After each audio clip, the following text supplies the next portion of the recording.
Night enveloped the desert above Heracleion. A group of archaeologists moved through the labyrinth of sunken ruins, illuminating their path with powerful flashlights. Suddenly, one of the researchers, Dr. Martin Hale, stopped in front of a temple wall. He carefully brushed away a layer of sand and discovered a strange bas-relief. A woman holding a creature with an unusually elongated head and enormous eyes.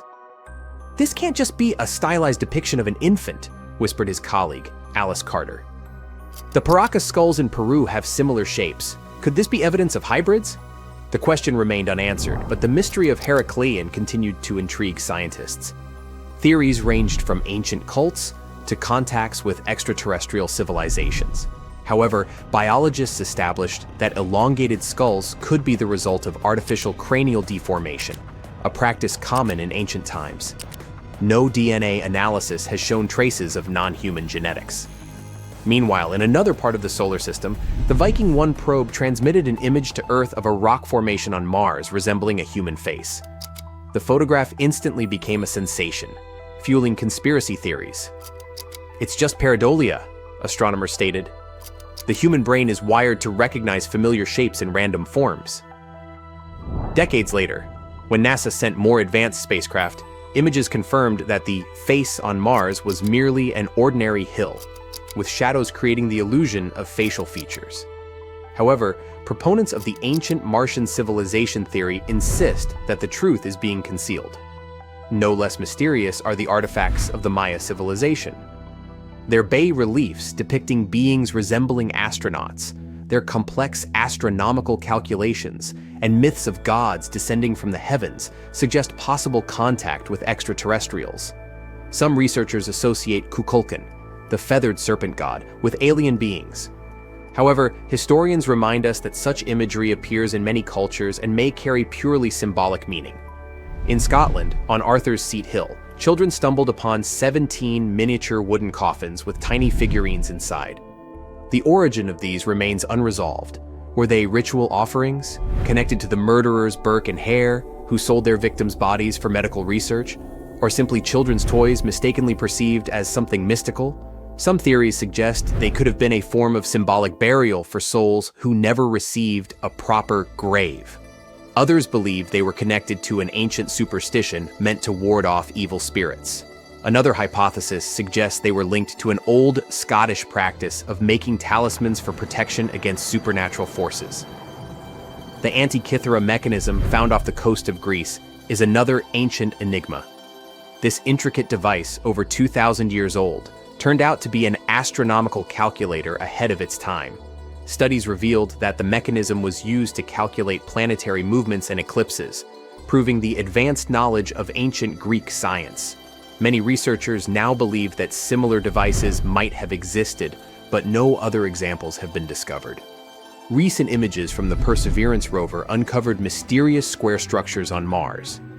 Geologists attribute them to natural crystallization and erosion processes, but UFO enthusiasts are convinced they are ruins of ancient constructions. The formations bear a striking resemblance to rectangular patterns seen in some ancient Earth structures, further fueling debates about potential past life on the Red Planet. In Germany, during excavations near Marburg Castle, students discovered a pocket sundial. The miniature device, several centuries old, amazed researchers with its precision and craftsmanship. Who owned it? Was it part of monastic heritage, used for prayers on a strict schedule? Experts believe that such sundials were rare and expensive, likely belonging to high-ranking individuals or scholars deeply engaged in astronomy and mathematics. Yet one of the most intriguing discoveries remains the Sabu disk, a 5,000-year-old artifact from Egypt. Its purpose remains debated. Some believe it was a ritual object, while others think it had a technical function, possibly part of an ancient machine.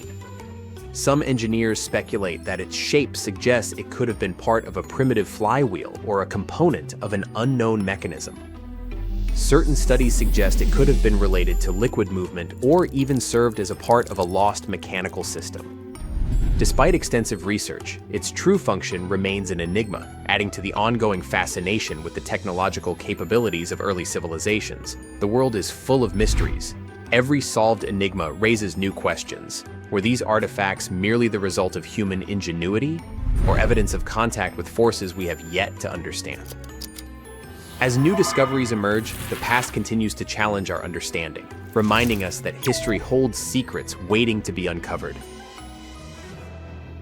Over the years, archaeologists have uncovered all kinds of stuff on runestones: curses, poems, protective magic spells, and even inheritance disputes.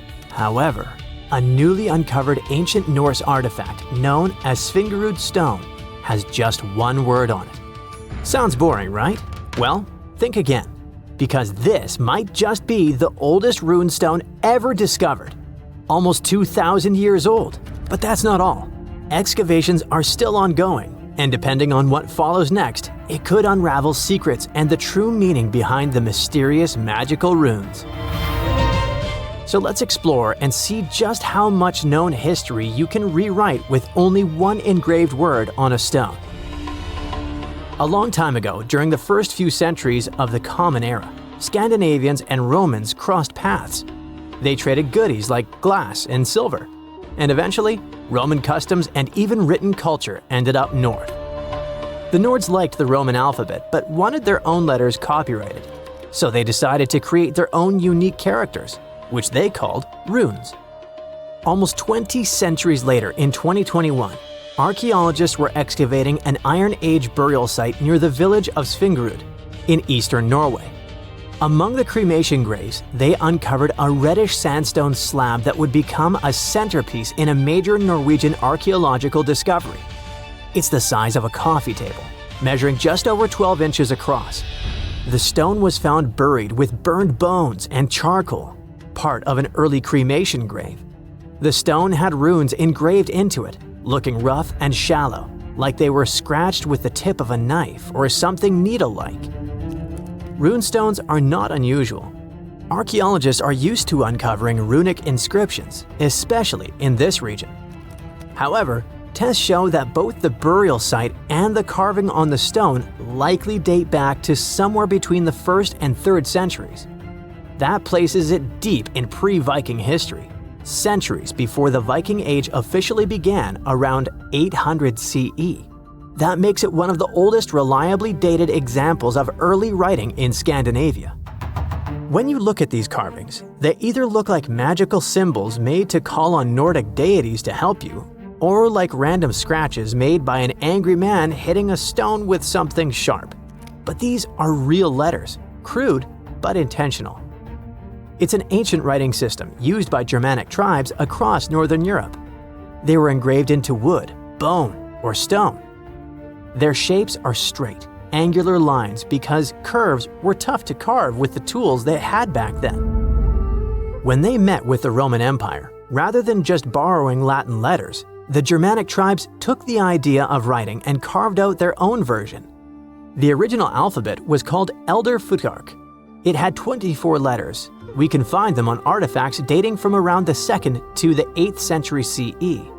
Its name comes from its first 6 letters: F, U, Th, A, R, and K. Each rune probably had a name that matched the sound it made. For example, the rune that sounds like A was called Anzus. However, nobody from back then left us a memo explaining the names.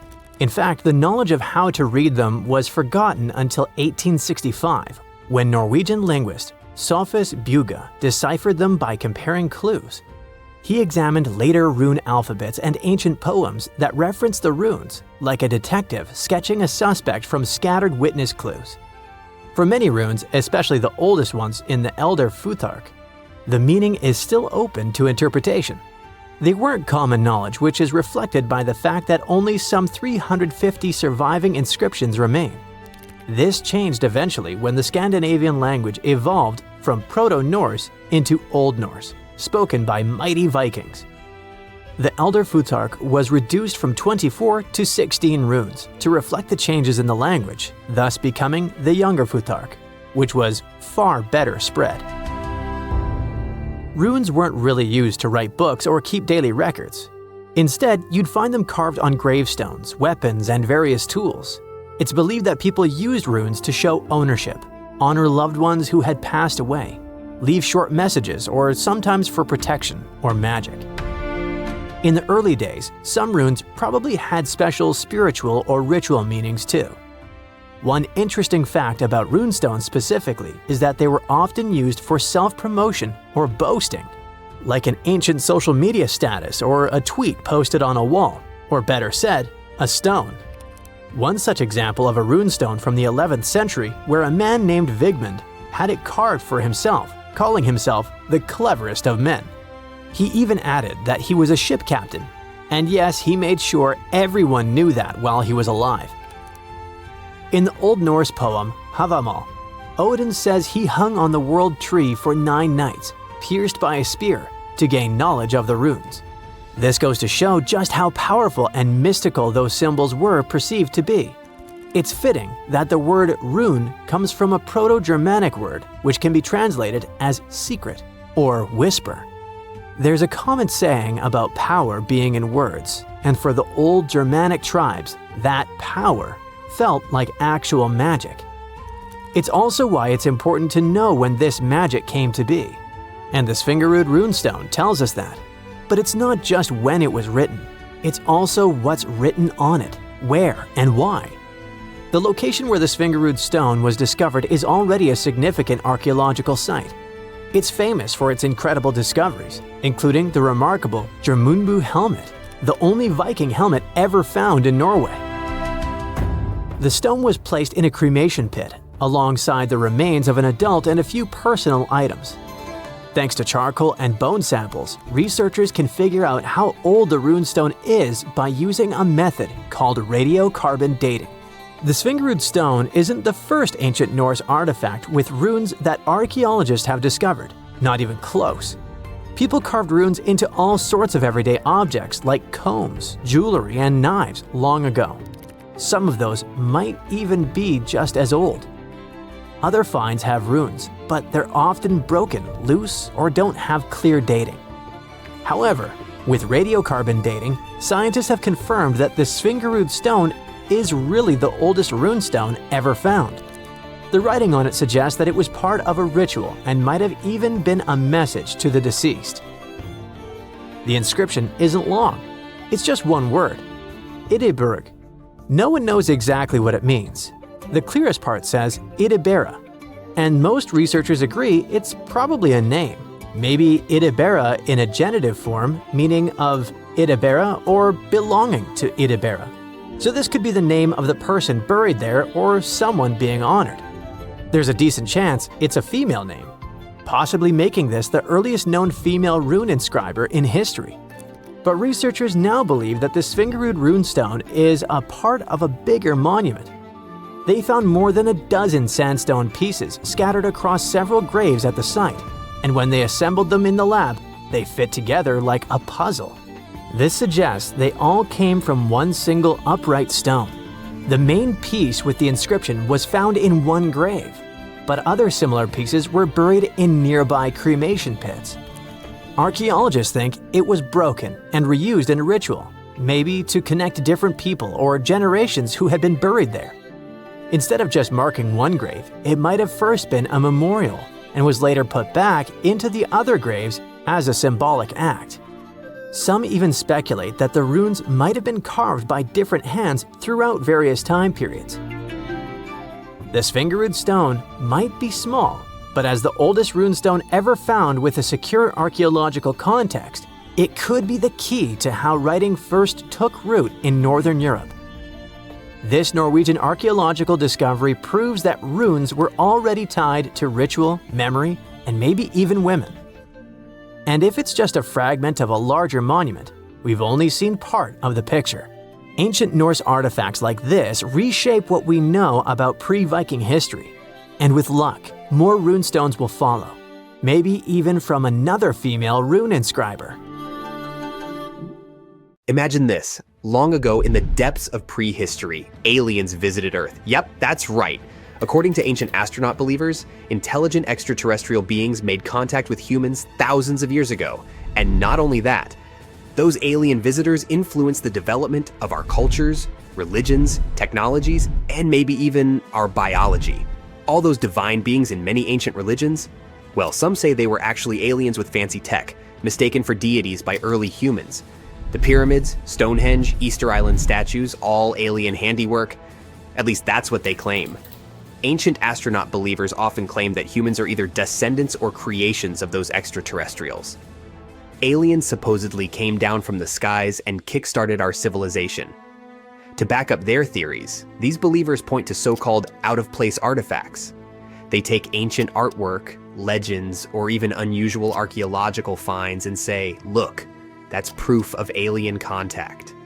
Mainstream historians and archaeologists, of course, have different perfectly reasonable explanations for all this stuff, but ancient astronaut enthusiasts aren't convinced. Instead, they argue that gaps in our historical records and the mysteries we can't explain must be the work of extraterrestrials. So, how about we hear them out? The most famous proponent of ancient astronauts was Erich von Däniken, the author of the pseudo-scientific book, Chariots of the Gods. He popularized the theory that many ancient deities were actually aliens. He even suggested that those extraterrestrials were light-skinned and Aryan in appearance. Uh-oh. At the same time, the notion of ancient aliens didn't start with von Däniken. It traces back to the late 19th and early 20th centuries. Early sci-fi novels like Edison's Conquest of Mars and the works of H.P. Lovecraft first toyed with the idea. The concept took off in the 1950s, gained even more traction during the space race in the 60s, and became a worldwide phenomenon. And even though many critics discredited von Däniken's work by the 70s, his influence was strong in fringe circles. Surprisingly, scientists today agree that the idea of ancient astronauts isn't impossible, but they add that it's definitely unnecessary. The so-called mysteries of history can all be explained through science, archaeology, and good old human ingenuity. No aliens required. But ancient astronaut believers often point to religious texts, suggesting that myths about gods descending from the heavens are actually tales of aliens arriving on Earth. Take, for example, the Sumerian myth of the Anunnaki. Some people interpret it as aliens coming to our planet to mine gold and creating humans as their slaves. In Hindu mythology, there are flying vehicles called vimanas, which believers say are actually ancient spaceships. Now let's finally figure it out. Did aliens visit ancient humans? Well, some people think so, and they believe the Bible might actually have proof.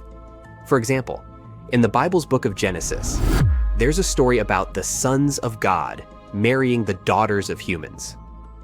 Their kids were called the Nephilim giants who roamed the planet. Some Christians think these sons of God were just different families of Adam and Eve's kids. But others, as well as ancient astronaut theorists, argue that those were actually aliens who mated with humans, creating half-human, half-alien hybrids. The King James Version of the Bible even translates Nephilim as giants. In the Book of Enoch, which adds more detail to Genesis, it says that 200 angels, known as the Watchers, came to Earth, bred with humans, and taught them all sorts of things like metallurgy, magic, and astrology. Those angels, disobeying God, were eventually locked up, and God sent a flood, aka the story of Noah's Ark, to wipe out the Nephilim and the humans who had learned forbidden knowledge. Ancient astronaut believers think that this story is about aliens who were supposed to simply observe humans but broke the rules and got involved, and their offspring are the very Nephilim half-alien giants. Some also say that modern UFOs carry those fallen angels or their descendants still roaming our planet today. Let's move on. In the book of Ezekiel, the prophet described a wild vision of a huge fiery cloud with strange creatures and wheels sparkling like gems. Those beings had 4 faces, wings, and shiny bronze legs. The wheels, with the help of which they moved, were full of eyes and could go in any direction without turning. Sounds pretty sci-fi, huh? Ancient astronaut theorists believe Ezekiel described a spaceship, possibly piloted by extraterrestrial beings. This idea has been floating around, pun intended, since the 1950s. Some theorists also claim that the Ark of the Covenant, the sacred chest that held the 10 Commandments, was some kind of advanced alien technology. The same goes for other biblical objects like the Urim and Thummim used for divine communication. In the 1960s, some authors suggested that many biblical events, including miracles, were really alien tech at work. Even more shockingly, Barry Downing, a Presbyterian minister, even argued that Jesus himself was an extraterrestrial. He pointed to certain verses where Jesus said, "I am from above." The minister believed that it could have been the proof that Jesus had been an alien visitor. Some proponents also suggested that the biblical idea of hell could actually be the description of the planet Venus. The theory goes that ancient aliens might have shown early humans photos of Venus's fiery, inhospitable surface, and that inspired the idea of hell. They also claim that God and Satan were alien beings who disagreed on whether humans should be given forbidden knowledge. Others compare this to the Greek myth of Prometheus, the hero who gave humans the knowledge of fire. Some even say that the original sin in the Bible, when Adam and Eve disobeyed God, was actually about alien offspring mixing with early humans. But hold on, there's even a claim that the Book of Invasions from Irish mythology, which talks about the arrival of the Tuatha De Danann, is actually about aliens arriving in Ireland. According to the legend, they came in dark clouds and caused the sun to disappear for 3 days. Ancient astronaut theorists think this could be a reference to spaceships with cloaking devices. Now, some people think that ancient artwork is full of clues that aliens visited Earth a long time ago. Let's dive deeper into the details. Ancient astronaut believers point to cave drawings, especially those from the Hopi and Zuni tribes, that show Kachina's certain spirit beings and say they might actually represent star people, which means extraterrestrials. They argue that similar drawings found around the world are proof that aliens visited many different ancient civilizations. There are also examples from places like Australia and Italy. Drawings there look a lot like astronauts with dome-shaped helmets. Some people think those cave pictures show early humans encountering aliens wearing spacesuits. Another source of potential evidence comes from medieval and Renaissance paintings. Ancient astronaut fans claim that many artworks from this time show UFOs. For instance, in Madonna and Child with the Infant St. John, there's an odd object in the sky that people say looks like a flying saucer. You'll find more in other famous paintings like The Annunciation by Carlo Crivelli, Holy Trinity by Bonaventura Salimbeni, and Miracle of the Snow by Masolino da Panicale. However, experts, like Italian art historian Diego Cuoghi, argue that these objects aren't UFOs whatsoever. They symbolize religious ideas like angels, radiant clouds, and others. One of the most popular ancient astronaut claims is based on the Nazca lines in Peru. These huge ground drawings, depicting animals and geometric shapes, can only be fully seen from high above. Some think they were created according to instructions from aliens, or that the long lines might even have been runways for their spaceships. At the same time, archaeologists say there's no proof of this. They think the lines were actually used for ancient ceremonial purposes. One researcher even recreated a figure using just simple tools to show how they could have been made by the Nazca people themselves. But wait, there's more to consider. Some artifacts like the Saqqara bird from Egypt and the Quimbaya artifacts from Colombia, Ecuador, are said to look like modern planes or gliders. Ancient astronaut believers think these might have been models of alien spacecraft, even though mainstream archaeologists are sure that they're just stylized representations of birds and insects.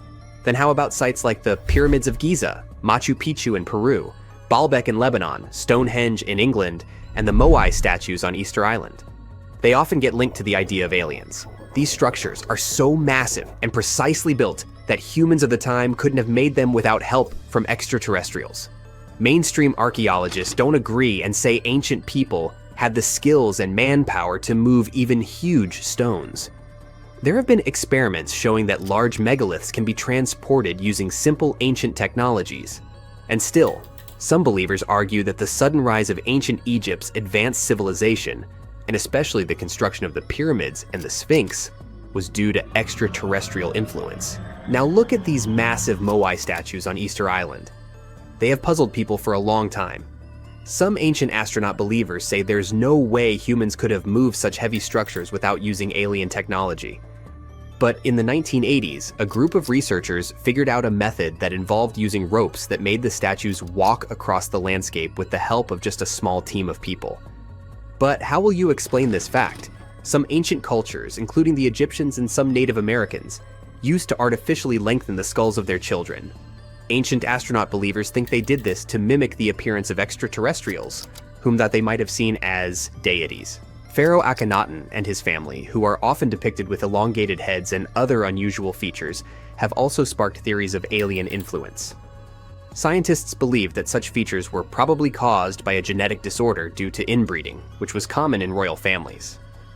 Akhenaten was known for worshipping the sun god Aten, and some suggest his focus on the sun could be tied to a disease that sunlight helped relieve. Now let's get one thing straight. Mainstream scientists and archaeologists are not buying ancient astronaut theories. They call this whole thing pseudoscience, arguing that such wild claims often twist, misinterpret, or even outright fake evidence. The Pentagon has recently released a report, and according to the New York Times, they haven't found any evidence of aliens, spaceships, or visits from extraterrestrials. Last summer, a former U.S. intelligence officer named David Grush claimed at a congressional hearing that the U.S. might have been hiding secret programs for decades to detect and study aliens and their tech. He even said the U.S. had pieces of alien spaceships and even actual alien remains. However, the 63-page report put together by the U.S. Department of Defense's Anomaly Resolution Office says that since the 1960s, people have been confusing American spy planes and drones with UFOs, or what they now call unidentified anomalous phenomena.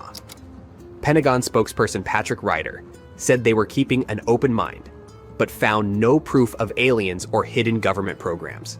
He mentioned that most sightings were just normal objects or misidentifications.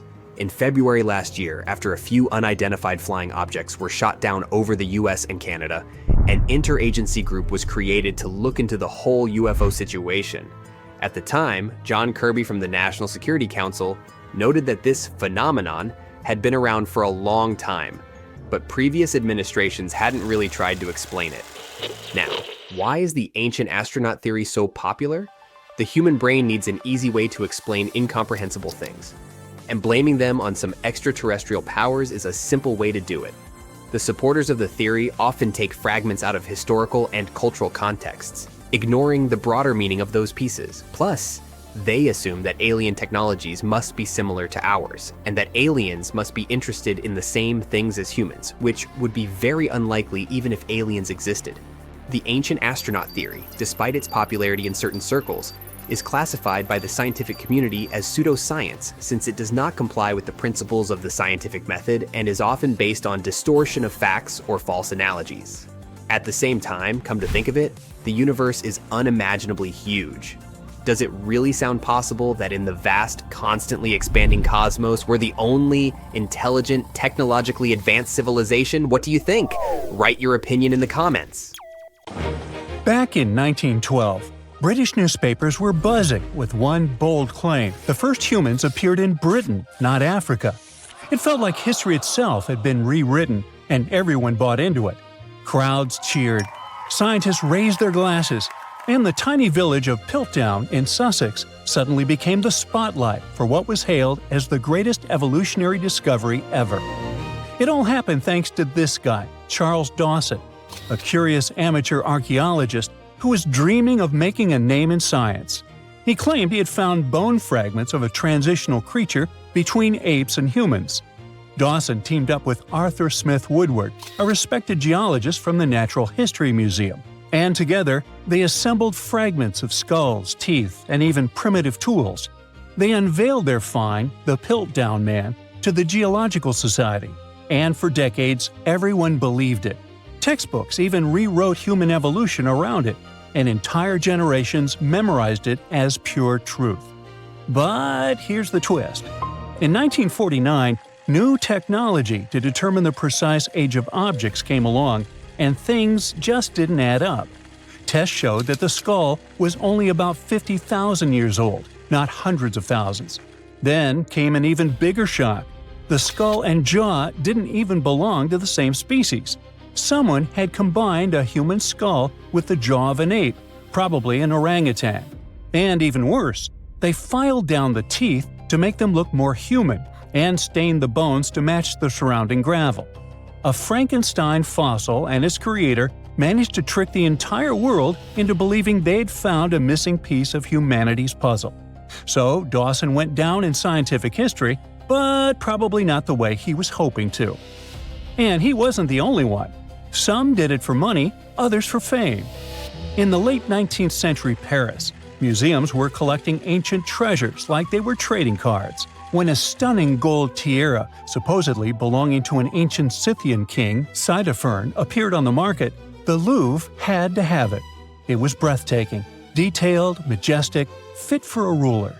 The museum proudly paid a fortune and displayed it as a masterpiece of ancient craftsmanship. Then came the heartbreak.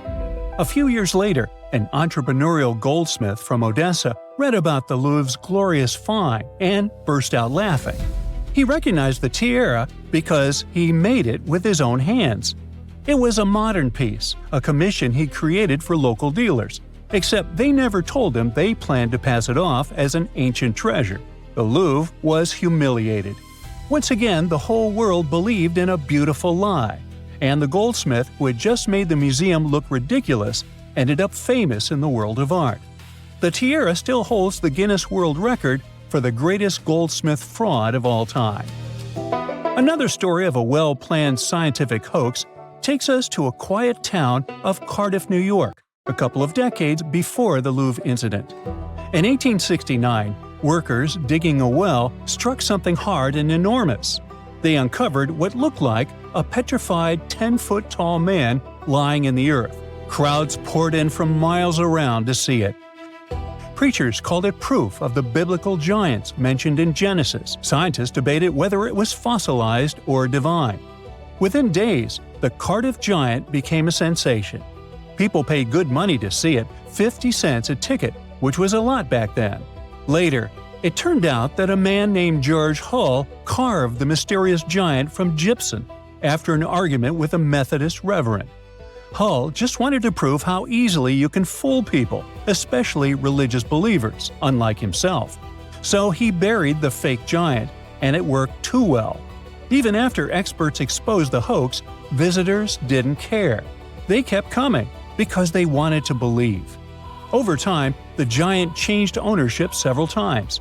You can now see it at the Fenimore Farm and Country Village Museum in Cooperstown, New York.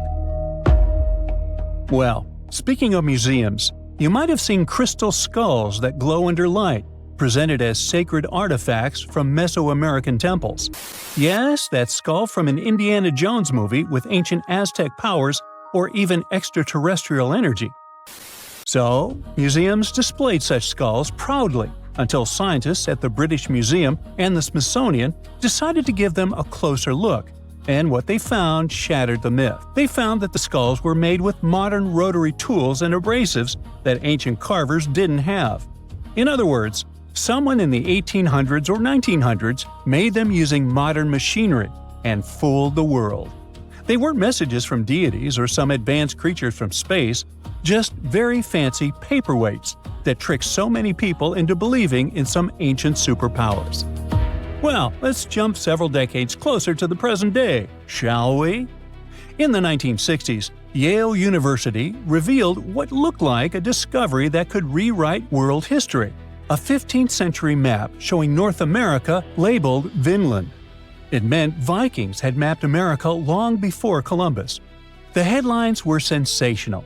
The idea was romantic. Explorers crossing icy seas century before Europe even knew America existed. But something just didn't add up. The parchment was generally medieval, but the ink wasn't. Decades of testing revealed it contained titanium dioxide, a pigment invented in the 20th century. In 2021, Yale confirmed it. The Vinland map was a modern forgery, drawn over old parchment to make it look ancient. It wasn't proof of Viking genius, but rather of human cleverness on one side and the tendency to be easily persuaded on the other. And when we speak of persuasion, you don't have to try too hard when a really trustworthy source like National Geographic shares something, right? Well, in 1999, it presented what it thought was the ultimate discovery: a fossil that bridged the gap between dinosaurs and birds. It was called Archaeoraptor, and it was going to change everything we knew about evolution. The fossil came from China, and on first glance, it was perfect. A dinosaur tail, bird-like wings, and bones that seemed to tell the story of flight's evolution. But soon, paleontologists started whispering. The bones didn't quite line up. CT scans revealed the ugly truth. It was literally glued together from parts of different species. A dinosaur tail from one fossil, a bird body from another. Someone had Frankensteined the fossils to make a more valuable specimen. The embarrassment hit hard, especially for National Geographic, which had built an entire story around a fake the world liked to believe. Now, if you think scientific hoaxes are all in the past because of all the 20th century high-tech, here's a surprise for you. In 2020, the Museum of the Bible in Washington, D.C. made a stunning confession.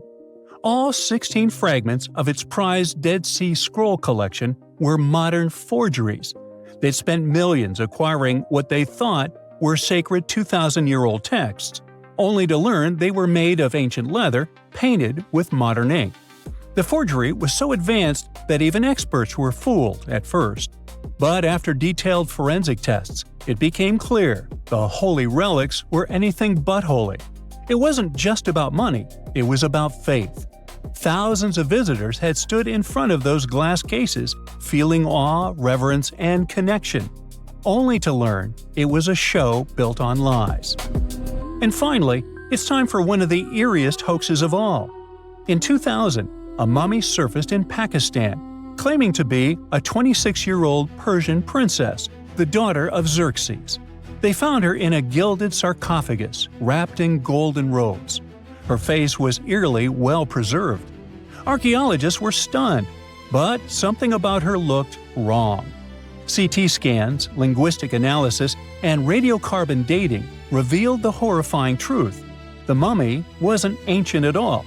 She was a modern woman, and someone likely took her life and then mummified her to sell as a fake relic. Well, yikes.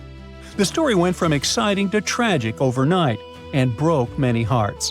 What was supposed to be a royal miracle turned out to be a human crime and yet another lie.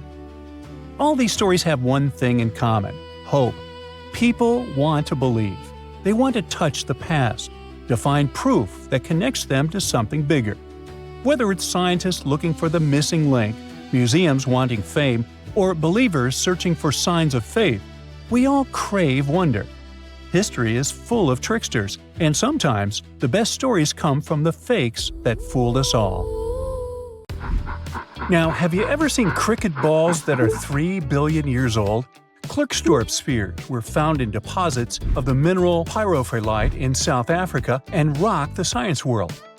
They do look like tiny ancient cricket balls with seams-like lines around the middle. Back in the 1980s, some folks claimed these spheres had been made by an advanced pre-flood civilization we know nothing about. One museum curator shared stories about how they rotated on their own in a display case. There was also a TV show that invited a psychic who declared the spheres were pieces of an ancient spaceship. But according to geologists, these spheres are actually pretty common concretions or spherical objects formed by different minerals than the surrounding rock. The seam-like lines are just imprints from the host rock's layers building up over time. The Klerksdorp spheres come in different shapes, from noticeably flattened spheres to distinct discs.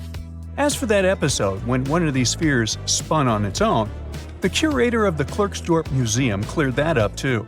He said that when he put one sphere on its glass shelf when a journalist came to visit, the sphere naturally rotated a bit because it's round. The area where the museum is located often experiences earth tremors from gold mining activities nearby. The oldest known human-like footprints could be 6 million years old. They were found on the Greek island of Crete in 2002. If the number is correct, it would mean that early human ancestors may have migrated between Europe and Africa much earlier than we previously thought. This doesn't mean Africa is not the cradle of humankind, though. It could just prove that early human ancestors moved back and forth between continents.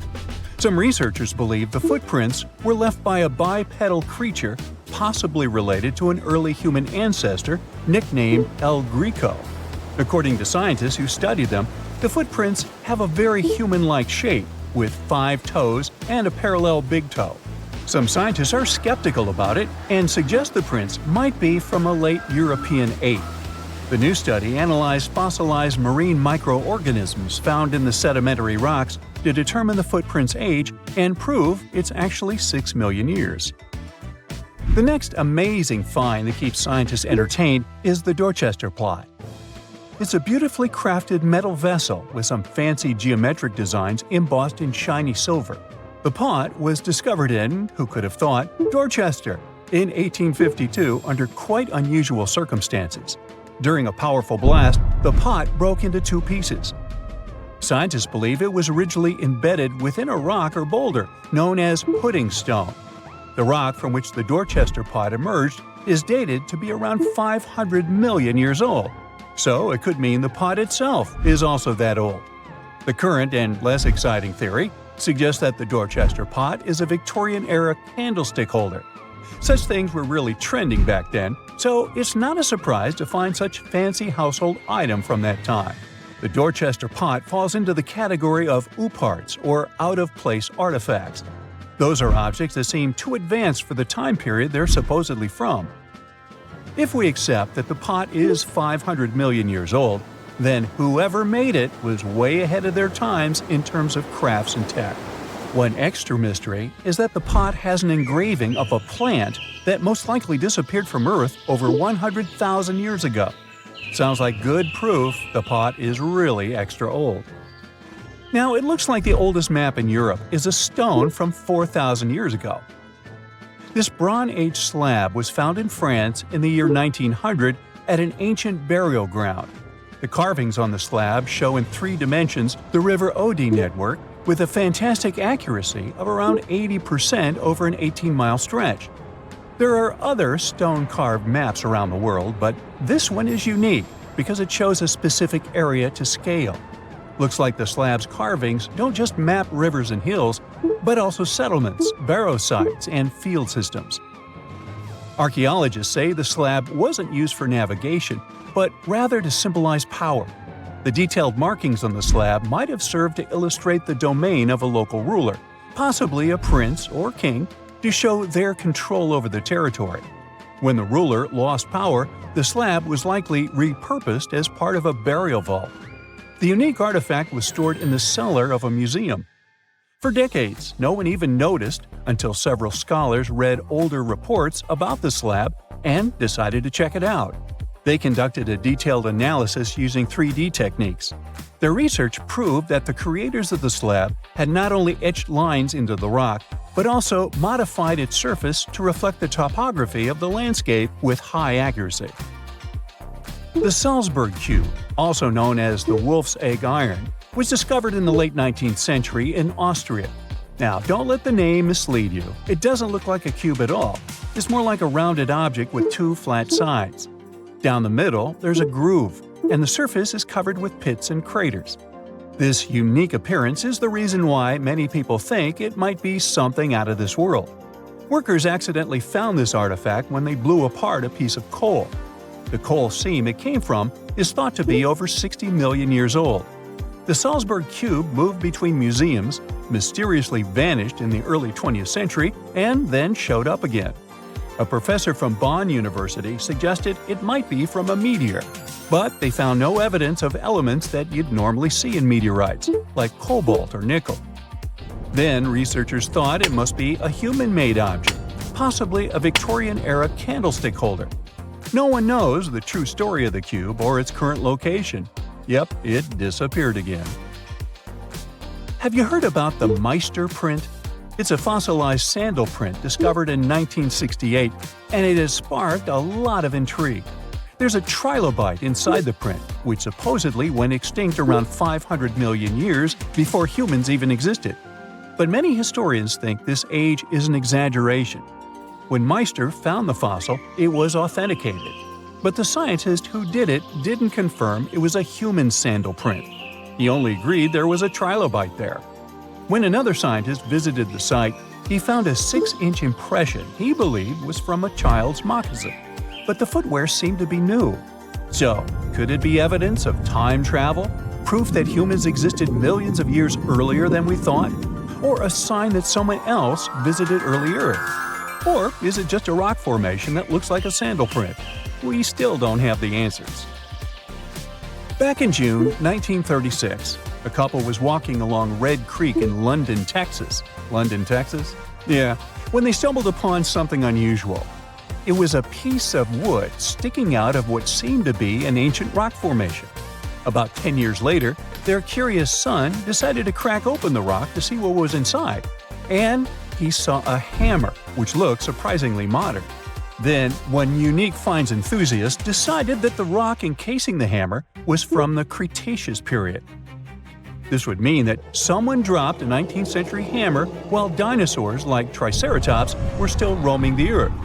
So, if this hammer was truly from the Cretaceous period, then the whole evolutionary theory would be wrong. And if the hammer was modern, it would mean the Cretaceous rock formation it came from was much younger than we thought. But the real answer was much simpler. The hammer was indeed modern, and geological processes had encased it in rock. Minerals can harden around an object in a relatively short time. So the hammer was probably dropped by a miner a century or so ago, and the rock formed around it afterwards. And no, it wasn't a Victorian-era candlestick holder either. You know, there are many doors all around the world that have no keys. Maybe you can guess how to open them. The first destination is, okay, read this, and good luck to you. It's a temple in India. The temple's name comes from this other really long word, which can be translated as the one emerging from the lotus. This temple is one of India's most popular and sacred places. It's one of 108 temples of this word. It dates way back. It was mentioned in Tamil literature in the 6th century. Flash forward to our time. In 2011, the Indian Supreme Court decided to document the valuables of the temple because they had been informed that the place might have been misused. To do so, they had to open the doors that had been closed for centuries. The committee went to the temple and discovered 6 huge secret vaults that held unbelievable treasures. After the chamber doors opened, they found at least $22 billion worth of golden idols, necklaces, and coins. The officials also discovered ceremonial costumes and gold coconut shells with jewels. Plus, they saw large diamonds. Not our understanding of large, though. Some of these precious stones were as large as 110 carats. To put it in perspective, a small solid gold statue from the collection could be worth around $30 million. After this fairy tale-ish treasure had been discovered, the temple got equipped with metal detectors, cameras, and other safety precautions before the first visitors started to arrive. Now, there are a lot of security guards at the temple. But are they protecting the treasure, or is there something more mysterious hiding behind its doors? The temple has 6 chambers, and the valuables are kept there. These rooms are named Chambers A through F. The expedition committee opened 5 of these vaults with significant effort. But the most bizarre thing is that, despite all the efforts involving existing tech, the mysterious Chamber B still wouldn't open. On the side of the door, 2 carved cobras are welcoming you. The door works as a gate. You can easily see it with the unaided eye, just like the doors leading to other chambers. Surprise! Experts discovered 2 more doors behind the first one. The second door is wooden, and the last one is made of iron. Strangely, the last door was sealed. It also doesn't have any means of entry, no bolts, handles, latches, or anything else. To this day, no one knows what's inside Chamber B. Believers say that opening the door against its will can release into the world unnameable things. Others say that Chamber B may hide a tunnel. It might not be related to the reasons above, but the High Court of India warned against opening the doors of Chamber B. Now, in 2010, David Crespi, a French engineer, visited Machu Picchu. He discovered a strange door in one of the main buildings. The door was in a narrow path neither tourists nor archaeologists used very often. David believed that the place was an entrance the Incas had sealed for some reason. He contacted archaeologists and authorities right away. They promised him to start investigating the area in the near future and let him know about his potential discovery. Well, months passed, but he didn't get any news. No response to his emails and calls. In 2011, he found an article by Terry Jameen about Peru. David reached out to him in no time. He described his finding to Jamin. After that, Jamin and other archaeologists went to Machu Picchu to investigate the secret door. They concluded that this door was indeed an entrance sealed by the Incas. The researchers confirmed the existence of two entrances found behind the famous door. They also got the 3D representation of a staircase leading to the main room and another chamber. The analysis also revealed several cavities, among which there was a vast quadrangular room. Plus, georadars detected some metals. Those might be golden and silver objects. Jamin and his team thought this place was a chamber of pre-Hispanic times. They believed the door had been sealed by the Incas to hide something important. Maybe an enormous treasure, or something no less precious. Jamin also claimed that finding this chamber could lead to the discovery of a mausoleum. Jamin submitted an official request to the Peruvian authorities for permission to open the chambers. Yet, neither his application nor requests of other archaeologists have been approved so far. Authorities claim that opening this door could cause damage on the other sides of the archaeological site. Yet, the use of an endoscopic camera has confirmed the hypothesis that the stone blocks at the entrance are only there to close the passage. They are not there to support the internal structures of the building. The third mystery is in Giza, Egypt. Explorers uncovered two secret doors inside the Great Pyramid. There are two tunnels, each around 8 inches wide, that go from the north and south walls of the Queen's Chamber. But the tunnels are closed by stone blocks before they reach the outside of the pyramid. So, where are they leading to? No one really knows the true purpose of these tunnels.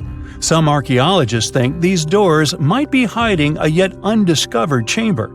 Egyptologist Zahi Hawass explained how these doors were first found. A robot designed for this expedition was sent inside the shafts of the Queen's Chamber to find out what was there. The research team attached a camera to the robot. The footage revealed that behind the stone door, there was another sealed door. The archaeologists were thrilled to see this door instead of just a dead end. The structure of the stone door blocks the other doors perfectly. Experts think it's an incredible bit of engineering. Now, it's not possible to reach the door because it's behind a huge stone block. But archaeologists are trying to find a way to get there without damaging other parts of the structure. These new discoveries have only raised more questions instead of answering the already existing ones. Secrets are still waiting to be revealed. Our final stop is the Taj Mahal, a monument to love. Mughal Emperor Shah Jahan made this memorial to honor the memory of his beloved wife, Mumtaz Mahal. The total number of doors in the Taj Mahal is so great, this video would be days long if we started talking about all the sealed rooms. Experts think that if someone opened these doors after they've been closed for so long, it released carbon monoxide. And when this gas meets the marble, it forms calcium carbonate. That's why this could lead to the appearance of cracks in the minarets of the Taj Mahal. Also, a legend says that if these doors get open, a dreadful curse will be unleashed from the mausoleum's underground chambers. And here's a bonus from Canada: the door of room 873. This is a room at the Fairmont Banff Springs Hotel, which opened in 1888. The story goes like this. Decades ago, someone committed a crime in this room. After the investigation, the hotel administration refurbished the room and rented it out to other travelers. But rumor has it, other guests who stayed in the room later also faced unpleasant situations. They reported hearing strange noises. The TV in the room kept flickering. It's guessed that the door of room 873 was sealed with bricks. Curious guests who heard these mysterious stories wander along the corridor where the room used to be and knock on the walls to contact potential ghosts. Well, which of these secret doors would you like to open? On October 30th, 1759, the inhabitants of the Middle East were jolted awake by an earthquake. Cracks appeared in the walls of their homes, roofs began to crumble. People ran out of their homes and gathered in open areas. But because of strong shocks, they kept losing their footing and falling. A month later, there was another earthquake, but it turned out to be even stronger.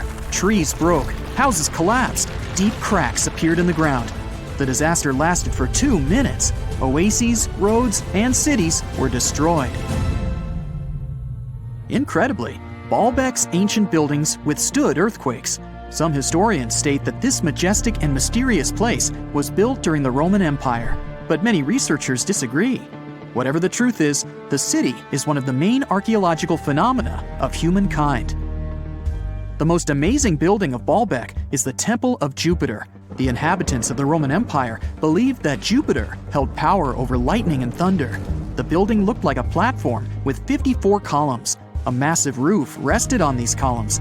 Today, you can only see 6 70-foot-high columns. Each of them consists of 3 sections and resembles a pencil. The cores of these pencils were made of lead. This made the columns exceptionally strong. Each of these pieces of stone weighed an incredible 80 tons. That's the weight of 35 Ford Explorer SUVs. Look, this is the largest block in the Great Pyramid of Giza.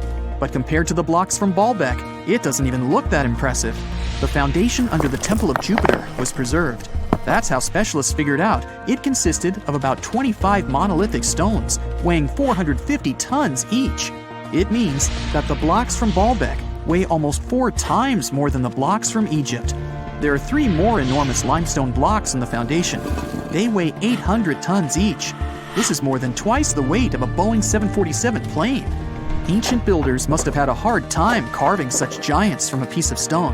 And after that, they also had to pull them to the construction site and lift them to a significant height. Repeating these logistics would probably turn out to be a nightmare for present-day builders. To do this amount of work, they would need modern equipment. But Baalbek's constructors didn't have trucks, cranes with circular saws, or electricity. How did the builders of the past manage to do this? Scientists have a theory that includes ropes, winches, and lever systems. Naturally, the engineers of the past made all the gadgets from wood. Around 3,000 feet away from the ruins of the temple complex, there's a quarry. Archaeologists suppose that's where the stones for the construction were cut. They found a block of limestone there. It seemed to be too large even for this incredible place. The monolith got called the Stone of the South. It was 65 feet long and 13 feet wide. The ancient builders didn't have time to completely separate it from its mother rock. A group of scientists from Austria estimated that this piece of limestone weighed more than 1,000 tons. That's like 3 Boeing aircraft or 160 African elephants. There was another surprise awaiting the archaeologists near the Stone of the South. It was the second monolith that weighed more than 1,200 tons. But the ancient builders didn't stop at that. They continued to work. In 2014, in the same quarry, German archaeologists unearthed a block that weighed 1,650 tons. No one has figured out yet why people of the past needed a piece of stone that weighed as much as 125 school buses. It's also unclear how they were going to move this giant and why they didn't finish the job. In any case, this third monolith is the largest processed piece of stone in human history. There are more questions than answers. Some researchers believe that people of the past had high-tech equipment.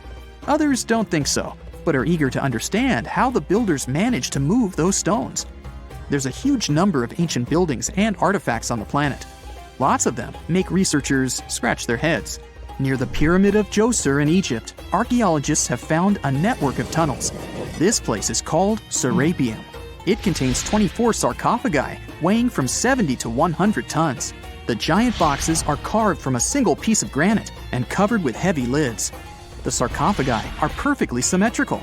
To the touch, their walls are as smooth as glass. Even with the current level of technology, this is very difficult to do.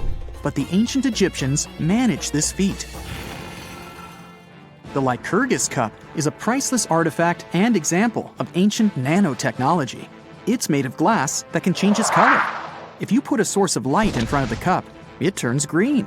If the light is behind the goblet, it becomes deep red. In this case, the figure of Greek king Lycurgus turns pale purple.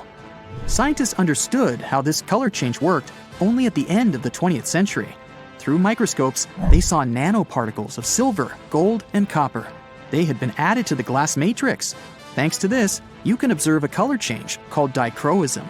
Interestingly, the gold and silver were grounded into a fine dust. It's almost impossible to do this by accident.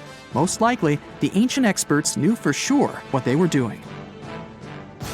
Bolivia has a curious place called Puma Punku. It looks as if an ancient giant played there with an enormous construction set. And after the game, they forgot to put the pieces back into the box. But there are no giants, and the huge stone blocks were carved by ancient builders over 1,500 years ago. Some of the rocks weigh 100 tons. The blocks were brought to an altitude of almost 13,000 feet above sea level from the quarry 60 miles away from the construction site. There's no forest in that area. This means the builders couldn't use trees to make wooden rollers. The monument belongs to the Inca civilization. Scientists are sure they didn't know anything about wheels. In 1992, the inhabitants of a Chinese village decided to drain a pond. Their ancestors had been using it to wash clothes and catch fish for hundreds of years. They kept pumping the water out for 17 days. At the bottom of the reservoir, they made an unexpected discovery. The villagers saw an entrance to a cave going down to a depth of 100 feet. The incredible find was named the Longyu Caves. Unknown builders carved out 320,000 square feet of galleries. There are separate rooms, bridges, pools, and columns that support the ceiling. The walls of the cave are covered with strange carved lines and patterns. Scientists haven't found any information about who built the caves and why they did it. The construction technology also remains a mystery. Antonio Stradivari lived in Italy in the 18th century. He created musical instruments. More than 600 of his works have survived to this day. 500 of them are violins. One of the instruments was sold at auction for $16 million. The violins made by this master sound clear and deep. Researchers can't understand why Stradivarius instruments produce such unique sounds. Perhaps it's all about the varnish the master used to cover the violins. The answer may also lie in the wood the instruments are made of. In those days, Europe had a cold climate. Because of this, the wood became denser, and the instruments made of it sounded especially pleasing to the ear. In the Indian city of Delhi, there's a 23-foot-high pole. It weighs 6.5 tons and is made of 98% wrought iron. The 1,600-year-old pillar has no signs of rust or decay. Scientists believe that the monument is so well preserved thanks to the dry weather and the chemical composition of the metal. It might be resistant to corrosion.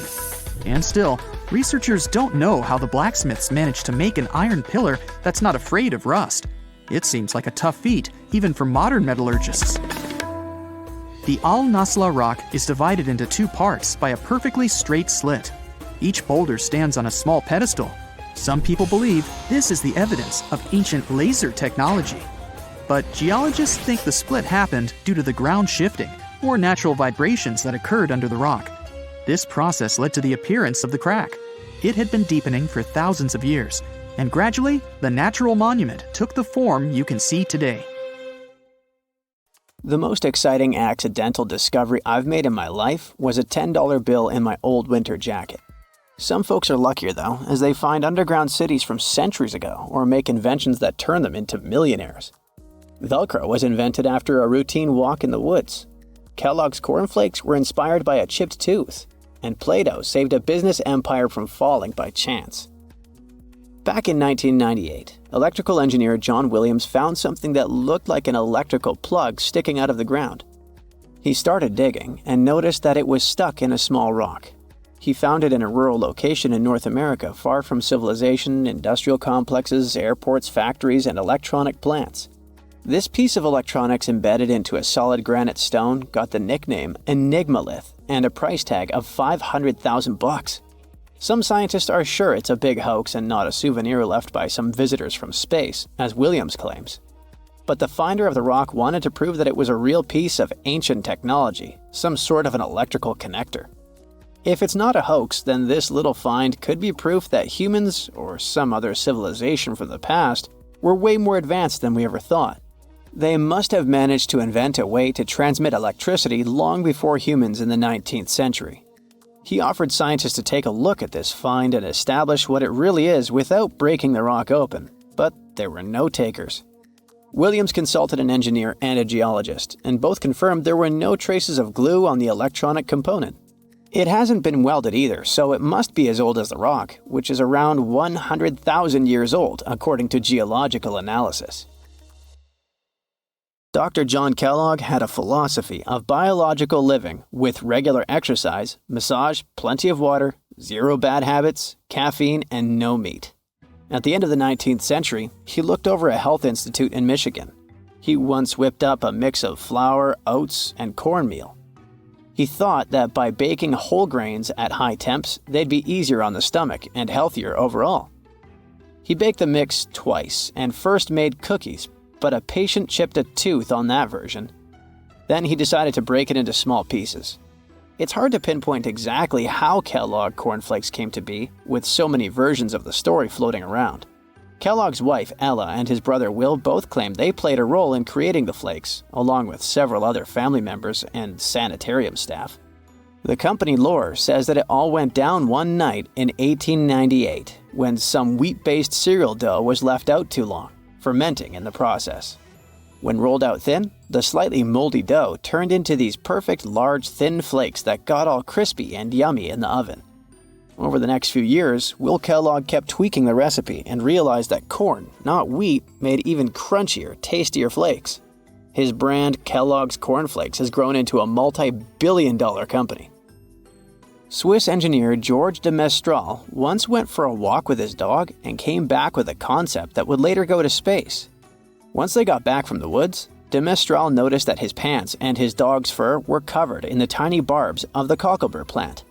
He examined the burrs under the microscope and noticed that they were shaped like tiny hooks that stuck to loops on clothes and fur. He decided to recreate that natural tech to design an extra strong fastener, one with many practical uses. He was testing different materials for his invention for so many years and finally settled on nylon. He also needed to design a special type of loom that could weave the fibers in the right size, shape, and density. It took de Mestral a total of 14 years until he introduced the world to Velcro, which means velvet and hook in French. De Mestral was hoping his invention would replace the zipper on clothes, but the fashion world found Velcro cheap-looking and unattractive. But NASA didn't think so, and used Velcro for astronaut spacesuits and helmets in the 1960s. Now, Velcro is used everywhere, from footwear to toys to airline seat cushions. Before the middle of the 20th century, most homes were heated with coal. It left soot throughout the house, which was especially visible on wallpapers. Kutal Products was the largest company that sold wallpaper cleaner, but in the 50s, more and more people switched to gas, oil, and electricity, and the sooty buildup problem was mostly solved. The owner of Kutal Products was trying to save his business. Meanwhile, his sister-in-law read that wallpaper cleaner could be used to make holiday decorations. She worked as a nursery school teacher, and modeling clay was pretty hard for her students to handle, so she decided to test this material for molding into different shapes, and it works out just fine. She told her relatives about the discovery and suggested a name for it: Play-Doh. The Kutal company was about to go bankrupt, so it was a great alternative for a new business. Soon enough, Macy's and Marshall Field got interested in the new toy and started selling it. Play-Doh was originally only in one color, white, but soon expanded to red, blue, and yellow. They also made several changes to the original recipe, but the mixture is still mostly the same as when it was used to clean wallpapers. An urban legend says that if you take all the Play-Doh compound ever made and put it through their Fun Factory playset, you'll get a snake that will wrap around the planet 300 times. A man in Turkey was renovating his home when he knocked down a wall in his basement with a sledgehammer. He found a tunnel behind the wall that led to an ancient underground city. The tunnel led to more tunnels and then halls and chambers. It turned out to be a whole underground complex with 18 stories and without a single inhabitant, abandoned a long time ago. It was the city of Derinkuyu, built thousands of years ago, a home for up to 20,000 people. Whoever built it had great skill, and it's rather easy to build tunnels out of the soft rock, but cave-ins are a big risk. None of the floors at Derinkuyu have ever collapsed. The city had a complex ventilation system with over 15,000 shafts. The upper levels had the best ventilation and were used for living and sleeping quarters. The lower levels were mainly used for storage, but they also had a dungeon. In between, there were room for domestic animals, a school, a convent, and small churches. John Martin, a forestry professor, was out exploring a forest in Wisconsin one night. He was shining a UV flashlight up into the canopy to spot lichens, fungi, plants, and frogs that glow under the UV light. Then suddenly, he heard a flying squirrel chirping at a bird feeder, pointed the flashlight at it, and saw it light up pink. The professor told his colleagues about it, and they decided to investigate further. They checked out some flying squirrel skins at museums to see if this pink glow is a common thing among them. It turns out that almost all of the flying squirrel specimens they looked at had the same pink fluorescence. Non-flying squirrels didn't glow at all. Other animals with fluorescence, like puffins and chameleons, glow blue under UV light. The only other mammals with fluorescent fur are around 20 species of opossum. They live in different ecosystems and have different diets. The only thing they have in common with flying squirrels is that they're all active at night. And regular squirrels prefer sunlight. There's enough ultraviolet light in low-light conditions, and nocturnal animals need UV vision. So the pink glow might have to do with nighttime perception and navigation, especially in cold and snowy conditions. Or it could be a way for male flying squirrels to attract prospective mates. It could be a sort of mimicry. Have you heard of Göbekli Tepe? It's an ancient site in Turkey that literally made historians rewrite history books. Over 11,000 years ago, a group of prehistoric humans crafted an enigmatic masterpiece that's even older than Stonehenge.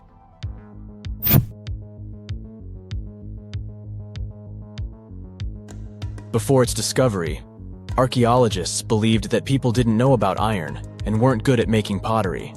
They were sure that settled life only emerged with the need for agriculture. But Göbekli Tepe changed this belief.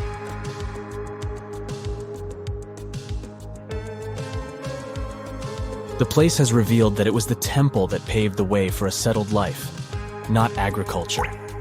Until this discovery, researchers believed that farming was the catalyst for sedentary living. Meet Professor Schmidt, the guy whose findings changed this theory. He managed to prove that hunter-gatherer communities laid the very foundations of this way of life.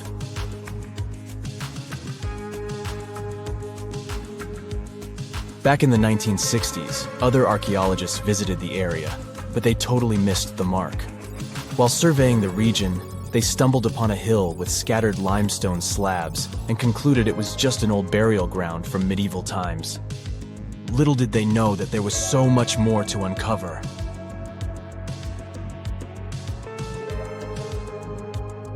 In 1994, Schmidt embarked on his own survey of prehistoric sites in the area.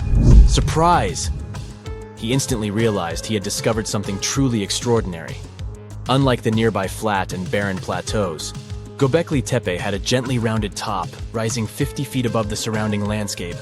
Funny enough, the translation of this place's name is Potbelly Hill. Schmidt was sure only humans could have made something like this.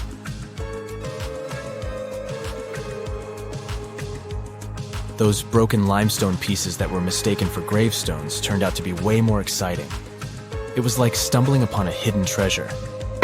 The pieces took on a whole new meaning, and Schmidt with his team was about to dive into the secrets waiting beneath the surface. To their surprise, they found no traces of a settlement, no hearths for cooking, no houses, and none of those adorable clay figurines commonly found in nearby sites of similar age. However, they uncovered that those ancient people used tools like stone hammers. So, Schmidt and his team put their heads together and took a wild guess at the age of Göbekli Tepe's stone structures. Their estimation got backed up by some limited carbon dating done right at the site. The ancient vibes of this place were finally starting to make sense. It was like a puzzle slowly coming together.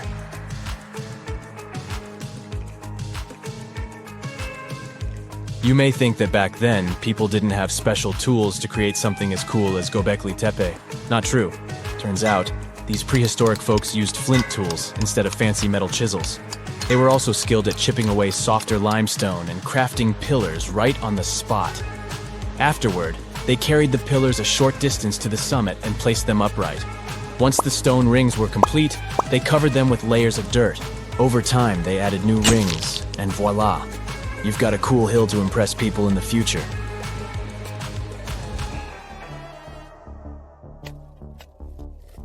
During their first year of excavation, the team went through 15,000 pieces of animal bones from wild creatures. These people didn't have pet animals or grow their own food. They hunted wild animals for their meals. But things were about to change because the place had everything they needed to start farming. Scientists say they had wild sheep and wild grains that could be domesticated. And guess what? Just 20 miles away, geneticists found evidence of the world's oldest domesticated strains of wheat at a prehistoric village.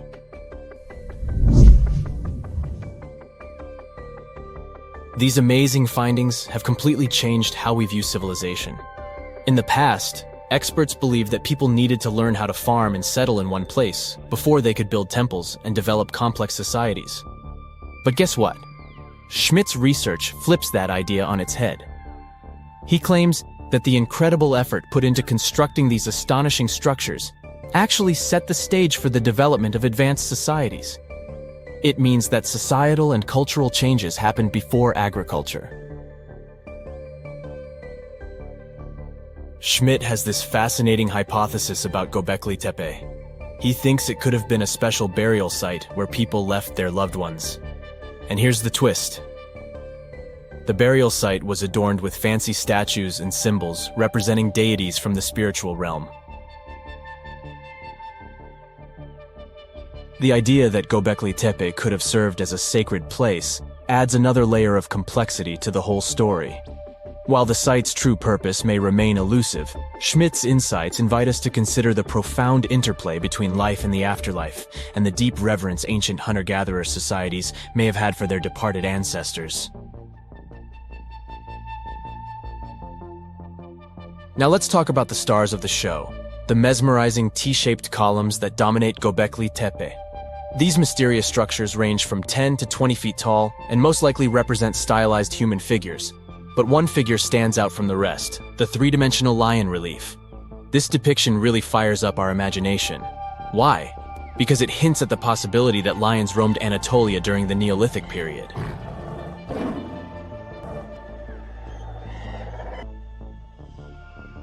These standing stones are arranged in circles and placed in rectangular pits. Each circle has a similar setup. Two big T-shaped pillars in the center, surrounded by slightly smaller ones facing inward. Talk about a stylish arrangement. These towering pillars reach a whopping 16 feet and weigh between 7 and 10 tons.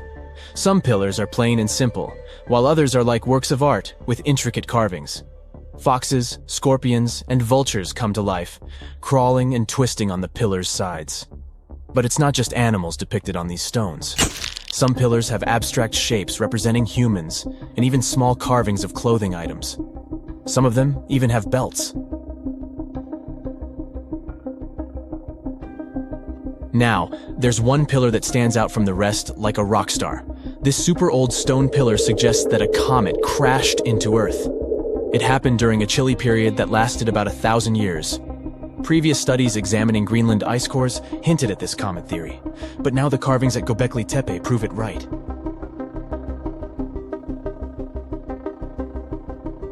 The carvings on the pillars are like a historical comic strip. They even show a headless human figure. Researchers fed the images into a computer and discovered their connections to constellations, indicating that this temple might have been an ancient observatory. It's like our ancestors were trying to document this cataclysmic event in their own unique way. Archaeologists have been excavating and researching Göbekli Tepe since the mid-1990s, peeling back layers of history and providing us with a deeper understanding of the intricate relationship between various elements. They have no plans to stop the whole process for another 150 years. Who knows what else they'll find? You see, Göbekli Tepe has been labeled purely as a ritual site with no signs of domestic activities.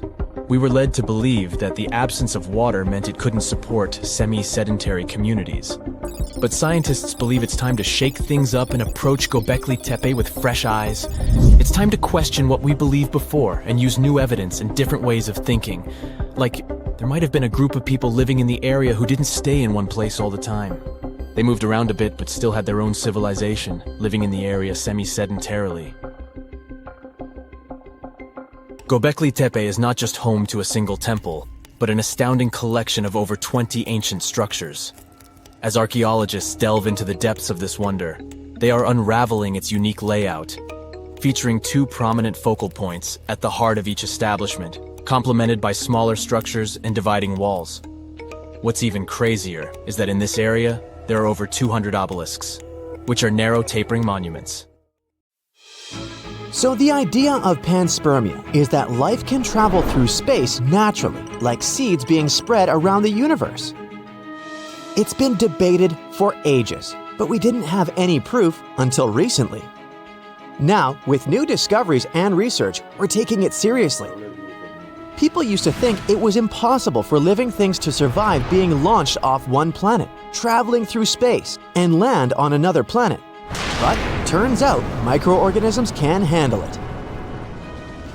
Scientists got interested in this again in the 70s when they found rocks from Mars here on Earth that proved it's possible for rocks to travel between planets in our solar system.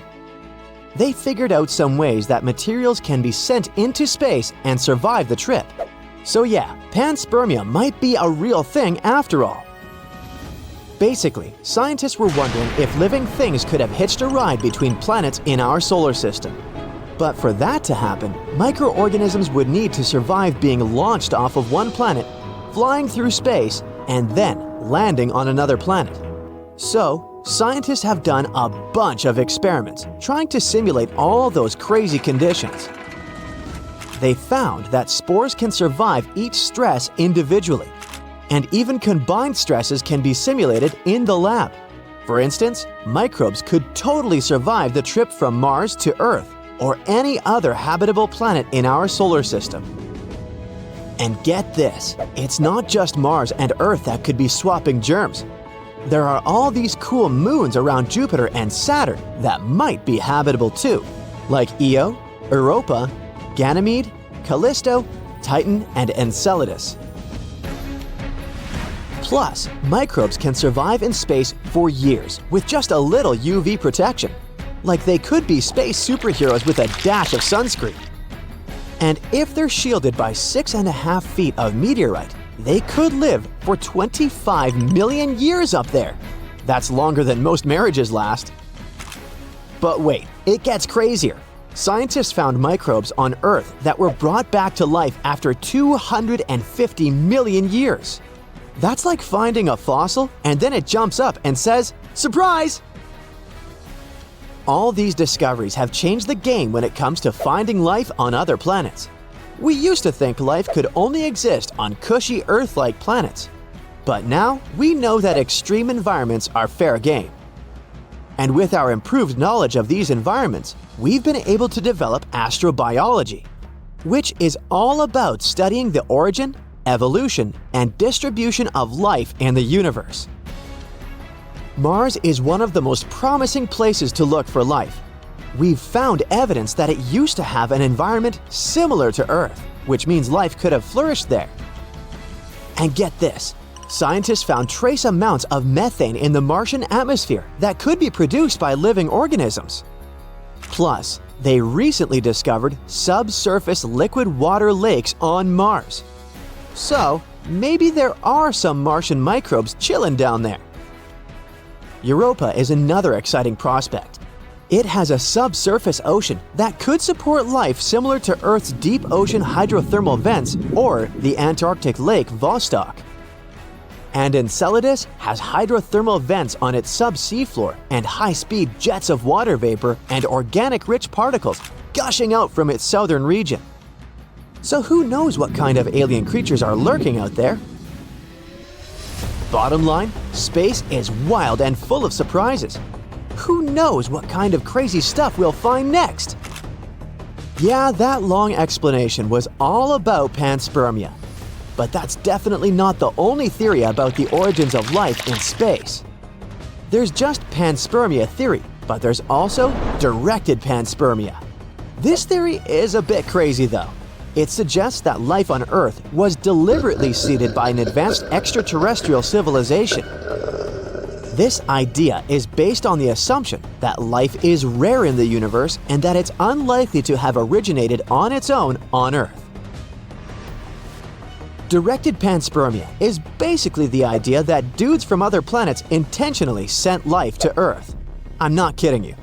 Some people think that extraterrestrial beings might have purposely sent microorganisms or even whole organisms to our planet to kickstart life here.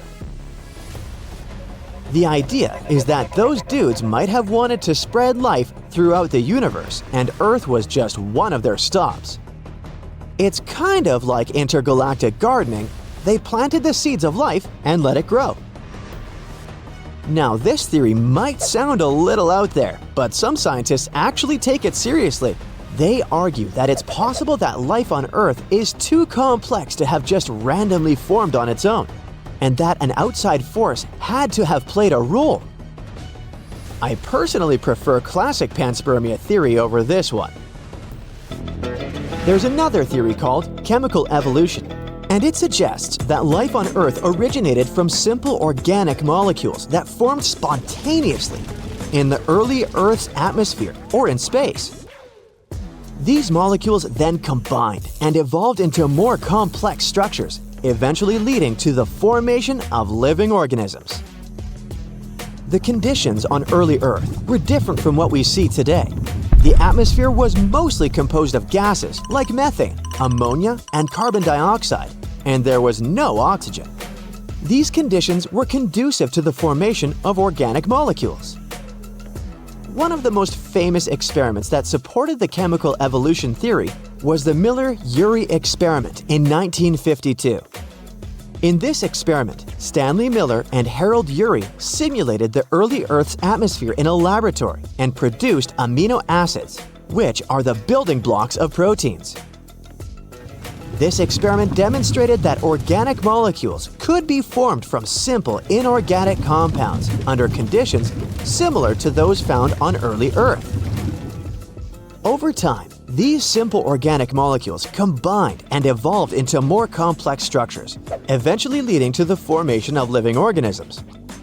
This process is believed to have taken millions of years and involved many intermediate steps. While chemical evolution is still a theory, and there are still many questions to be answered about the origins of life, it provides a plausible explanation for how life could have arisen from non-living matter. Hey, ready for the next theory? Meet hydrothermal vent theory. This one suggests that life on Earth originated near hydrothermal vents on the ocean floor.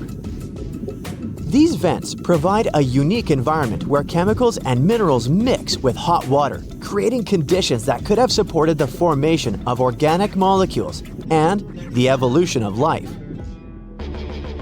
This theory is another idea about how life could have started on Earth. Basically, it suggests that deep under the ocean, there are these hot vents where water, heated by the Earth's core, comes out. These vents are full of minerals and chemicals that could have provided the perfect conditions for life to begin.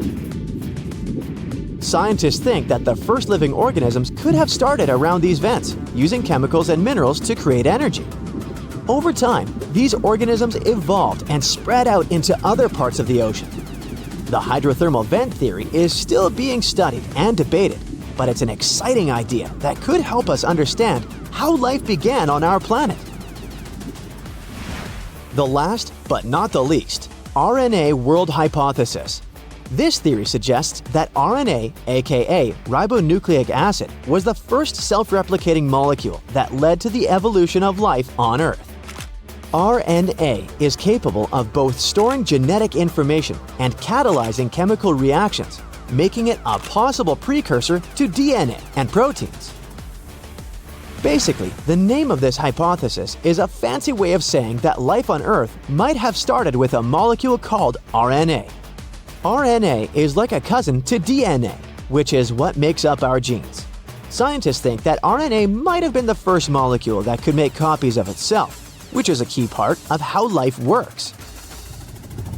The idea is that in the early days of Earth, there were all these chemicals and stuff floating around, and somehow these chemicals combined to make RNA. Then, because RNA could make copies of itself, it started to spread and evolve into more complex forms of life. It's still just a theory, but it's a pretty cool one. And who knows, maybe we'll find out one day that it's how we all got here. So, you've probably heard of the mythical city of Atlantis. But did you know there's a real Atlantis of the sands? In 1992, a group of amateur researchers and archaeologists got curious about a lost city called Ubar, supposedly hidden in the deserts of Oman. According to legends and ancient texts, Ubar vanished because a deity got angry with the city's ruler. For centuries, no one could find it, and it became more myth than reality. That is, until a likely duo, a lawyer and a filmmaker, teamed up with NASA. They used a special radar system that could see through the thick desert sands and discovered ancient trade routes, compacted by the movement of thousands of camels. Ooh, imagine how that smelled. Anyway, this led them to the remains of Ubar, a bustling center for trading frankincense 5,000 years ago, a substance once as valuable as gold. This information was all they needed to get boots on the ground and start exploring the area. A group of over 40 volunteers removed 200 tons of sand from the site. They found something big, but it really didn't look like a city. Most Arabs in the past didn't live in traditional dwellings. They tended to live in open-sided tents that allowed the cooling breezes to pass through. But at the center of the tent city, there was a fortress that was the king's home. The fortress they found was ringed by 8 walls, each about 2 feet thick, 10 to 12 feet high, and about 60 feet long. At each corner stood a tower roughly 10 feet in diameter and 30 feet tall, exactly as it was described in that ancient religious text. Now, what the king who built it didn't know is that he built his impenetrable fortress on top of a highly corrosive limestone cavern. With time, the layer of ground above the fortress gave way to a sinkhole, and the whole thing swallowed the fortress all the way. Sinkholes happen when underground water starts to erode the bedrock, making the soil very unstable and fragile. Having a city on top of that certainly doesn't help. The whole thing just went kaboom one fine day, and we only found out about it recently. Yow! Meanwhile, Santorini is known for its stunning views and romantic getaways. But it's also home to one of the most fascinating archaeological sites in the world, the ancient city of Atrotiri. Dating back over 6,000 or 7,000 years ago, Atrotiri was a Bronze Age hub. That is, until it was wiped out by a volcanic eruption. Everything changed for Atrotiri in the 16th century BCE, when a series of earthquakes hit the city. The city lay buried under volcanic ash, much like Pompeii. The exact date of the eruption is still debated, although there are some clues found in unusual tree ring patterns from years like 1597 and 1560 BCE. Now, it seems as though the residents of the city quickly packed up and left, and good thing they did, because what followed was one of the largest volcanic eruptions in the last 4,000 years. The ash was so thick that the city remained hidden for thousands of years. You see, the Akrotiri civilization was known for its monumental architecture and fantastic art, being sometimes called the first civilization in Europe. It flourished during the Bronze Age, and they grew so much because they were an important part of the copper trade. The civilization saw over 500 years of wealth and prosperity. They expanded so much, their cities had extensive drainage systems, and their people produced high-quality pottery, according to what researchers found in later excavations. Fast forward to 1867, when locals started stumbling upon ancient artifacts of this civilization in a quarry. These findings first caught the attention of a French geologist who did the first digs. But it wasn't until modern excavations that the true scale of the lost city was revealed. As archaeologists dug deeper, they discovered a sophisticated settlement. Akrotiri was a key trading hub between Crete and Cyprus, with evidence of copper, pottery, and paved streets. It was a bustling, organized city, until that devastating volcano wiped it off the map. What's left today are stunning remnants of their culture, like beautifully preserved frescoes. These paintings, created with mineral pigments, show scenes of daily life, flotilla of boats, blooming flowers, and birds in flight. Across the Atlantic, Peru is world-famous for the majestic ruins of Machu Picchu. But there's a lesser-known, heartbreaking chapter in its history. the tragic destruction of the city of Jungay. In 1970, a seemingly small shift in a tectonic plate triggered a massive 7.9 magnitude earthquake, causing devastation on a scale few could have imagined. It was a peaceful Sunday afternoon when the regions of Uncas and La Libertada were rocked by the quake. The epicenter was about 22 miles off the coast, where the Nazca Plate dives, or subducts, under the South American plate. It affected an area of roughly 83,000 square kilometers, larger than Belgium and the Netherlands combined. The tremors were so powerful, they were even felt in central and western Brazil, which are not exactly close by, just to give you an idea. Although many towns were affected, Jungay was affected the most. The beautiful Mount Osakaram, towering over the city, turned evil when the earthquake triggered an enormous avalanche. A mass of glacial ice and rock, about 3,000 feet wide and a mile long, came barreling down the mountain at over 100 miles per hour. It roared down the slopes, gathering mud, rocks, and debris as it raced toward the city, obliterating everything in its path. In just minutes, the avalanche traveled over 8 miles and buried Jungay under tons of snow and mud. Over 25,000 people lost their lives in the disaster, leaving the city almost completely covered. Peruvian officials have since declared the place a national mourning area, forbidding any excavations out of respect for those who perished. What's even more astonishing is that a few people managed to find refuge in a nearby resting place on a small hill. Some say that the town's fate had been foretold years before by a priest who warned about living in the shadow of such an unstable mountain. There's no way to confirm this, but it remains a part of local legend. Now, as strange as it may sound, this American city is sitting at the bottom of the man-made Lake Shasta, and how it got there is what matters most here. Once, the city of Kinnett in California had 40 saloons, dozens of stores, a hotel, hospital, a school, and an opera house. Today, it rests as deep as 400 feet below the water surface. In the beginning, the city of Kinnett was a mining community. The town started to spark attention in 1852 when it was announced that gold was found in the area. Kinnett was also very close to the Southern Pacific Railroad, so it was a hotspot for businessmen, railroad workers, and the thousands of mining men that worked in the surrounding mines. At its peak, Kinnett boasted a population of 10,000 people. Apparently, the city grew too big, too fast, and its economy couldn't handle it.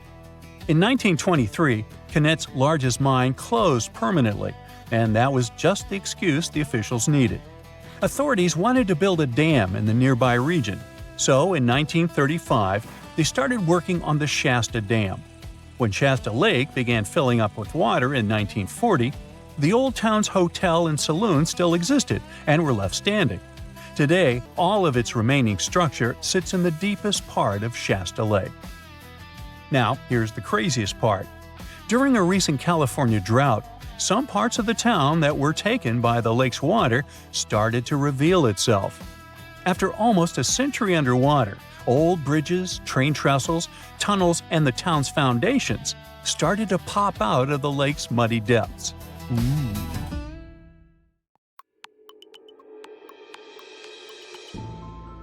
You know how Stephen Hawking said, "The best evidence we have that time travel is not possible and never will be is that we have not been invaded by hordes of tourists from the future."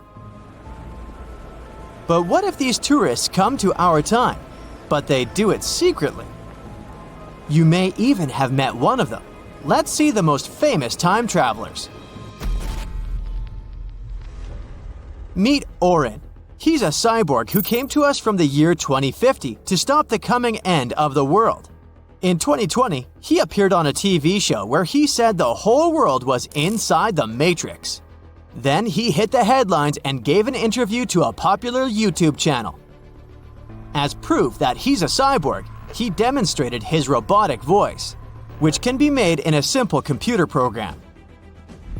He also called himself We because he declared himself a collective consciousness that had come to save humanity. Orin became famous for his predictions about the near future. But it turned out that many experts had already announced these forecasts earlier. He also said that a huge corporation was suppressing humanity, and we were inside a complex computer simulation. If we don't improve or care for each other and nature, the end will begin in 2050. Oren no longer appears on major shows, but he has a small fan base of people who love all sorts of fantastic theories. Another time traveler is Adam Archin, who came to us from 2045.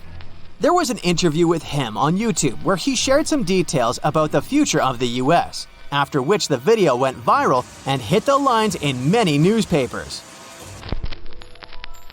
Archin reported that the last official president of the country would be the daughter of Martin Luther King III, and she would become the greatest US president in history. Another exciting event that Archin announced is supposed to happen in 2028. He said that people would learn about the existence of extraterrestrial civilizations. He added that these creatures wouldn't come from outer space. The traveler also noted that the world would switch to a single digital currency and all cash would disappear. Of course, no one believed him, so the experts conducted a lie detector test. And Adam Archin successfully passed it. He said that he had a chip in his hand to facilitate time travel. An extraterrestrial civilization would arrive on Earth in 2028, and in 2045, people would be closer to robots. The lie detector didn't state that Archin was lying, but this doesn't mean he told the truth, since the device can be deceived with the help of special training. In any case, in 2028, we will find out whether Archin was right or not. All these time travelers arrive in the past and, for some reason, don't use knowledge from the future. What would you do if you could go back 50 years? Perhaps you would invest money in shares of some young company that will become a big, expensive corporation. In that case, everyone would believe that you really came from the past. And by the way, one guy did it. He invested $800 in the stock exchange and made $350 million out of it. This guy's name was Andrew Carlson, and he hit a big jackpot in 2003. However, he didn't manage to enjoy a rich life because the FBI came for him. Andrew sold some stocks and bought others, and did this very successfully. Thus, in a few months, he became a millionaire. The Securities Commission couldn't believe in such coincidences, so it called the FBI. During the interrogation, everyone was sure Andrew would begin to justify himself and say he was lucky. But instead, he calmly replied that he came from the year 2256 with the help of a time machine. Of course, no one took it seriously. But when the FBI started looking for information about this man, they found nothing. Andrew Carlson had no documents. He was not in any database. He just appeared out of nowhere and started making a lot of money. He was interrogated for about 4 hours, and he behaved pretty calmly. It seemed as if he was telling the truth. However, he didn't tell them the time machine's location. When the press found out about this man, he immediately became a celebrity. Well-known news sites began to write about Andrew Carlson. Articles have appeared in Japan, Australia, Germany, the UK, and other countries. And of course, journalists started calling the FBI to find out more details about this guy. And the FBI told them that the whole story was fiction and that there was no Andrew Carlson. Information about him appeared on an internet resource known for its fake news. At some point, the article about the time traveler somehow got into Yahoo, where it went viral. So, as we see, all statements about time travelers are either fiction or a lie. Conversations about such travels appeared thanks to fantastic films and books. Pop culture has greatly influenced this fantastic concept and created several theories claiming that time travel is real. And some people believe that, especially those who are far from science. But what do real scientists think about this? Are such trips really possible? Let's try to find out. Scientists say yes, time travel is real because we're now traveling in time. Time is moving forward, and we're moving with it. We call it a journey. But if we need to get into the future or go back to the past, everything is much more complicated here. Remember Einstein's little theory of relativity? It says that time moves relative to the observer and has no constant value. To understand better, here's a simple example. 10 hairs on your head. Is it a lot or a little? 10 hairs in a bowl of soup. Is that a lot or a little? Everything is relative and depends on the conditions. The same thing happens with time and space. If we move at a tremendous speed, close to the speed of light, then time slows down for us. The perception of time becomes different for a person who's running and for one who's standing still. If we're near some heavy object, let's say 1,000 times heavier than the sun, then the time next to this object also slows down, thanks to its strong gravity. In this sense, time travel is possible. If you're an old person and meet your friend as young as he was 50 years ago. Why are you so young? Oh, I've been flying in space at a tremendous speed all this time, that's all. But this doesn't mean that this friend just sat on the ship for 50 years and didn't age. No, time was different for him. 10 years for you on Earth is a long period of time, but for him, these 10 years passed like half an hour. Gravity and speed bend time. For this reason, astronaut Scott Kelly, who spent a year and a half in orbit, became 5 milliseconds younger than his twin brother after coming to Earth. All this time Scott spent inside the ship flying in orbit at high speed, and he was also further away from the gravitational center of the planet. So, time was slower for him by 5 milliseconds than for his brother. Objectively, time always runs at the same speed, but its speed changes inside the perceptions of different observers under different conditions. That's what the theory of relativity is about. But what about jumping into the future or the past, like in movies? Wormholes will help you with this. This is something like tunnels that pass through space and time and can connect different time segments in different places in the universe. They are like cheat codes that can break the laws of the universe. Wormholes are elusive, have different sizes, are unpredictable, appear in space, and vanish. But their main problem is that wormholes only exist in theory and sci-fi and have never been noticed in our universe by scientists. Tartessos, a mysterious, highly developed society that once flourished and then, without any warning, suddenly disappeared. Moreover, before they were completely gone, they performed some strange rituals, as if they were trying to save themselves from something. But what happened to these people? Let's try to find out. Let's go to the southwest of Spain, to about 2,500 years ago. Once, there was a beautiful city here, a trade center of Tartessos. Imagine the temple in the middle of a deserted town. A breathtaking, monumental 2-story building. There's a thick smell of frying meat in the air, and the smoke from its frying rises high into the sky, covering the patterns of the sanctuary. The sun has already set, and it's time to prepare for the ritual. We enter the ancient monumental hall. Inside, hundreds of people gather around a long wooden table lined with delicate ceramics and bronze bowls. They feast and drink. These people have much more fun than the animals outside the building. These animals are being prepared for the ritual. Horses, cows, pigs, donkeys, even dogs. All of them were brought here to appease the deities. And what happens after the ritual itself is even crazier. At the end of the ceremony, people take torches and set fire to the whole building. Everything turns to ashes and coals, and when the last embers fade away, they take shovels and begin to bury this place. It will take them at least several days to bury the former sanctuary under piles of earth. They work tirelessly. In some places, the thickness of the layers of mud and clay will reach almost 14 feet. And then, these people, the last known Tartessians, just leave this place and disappear from our world forever. But what just happened? Why did they even do all this? Let's start from the beginning. Tartessos was first mentioned in Greek and Roman texts thousands of years ago, but for a long time, we had no idea what it even was. All the descriptions were contradictory and confusing. Some archaeologists thought that Tartessos was a kind of seaport. Others thought that it was a river or a water reservoir. They even said this place could be connected with the mystical Atlantis. But there was nothing to back it up with, so the scientific community quickly rejected this idea. But today, we know the truth. Tartessos was an ancient civilization.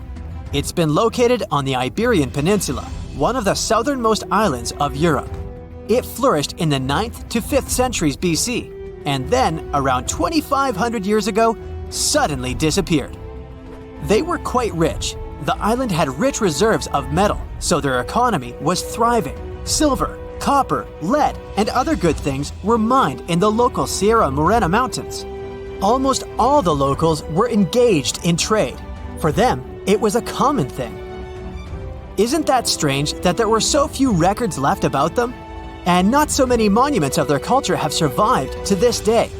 In total, throughout Spain, scientists were able to collect around 20 archaeological finds related to Tartessos.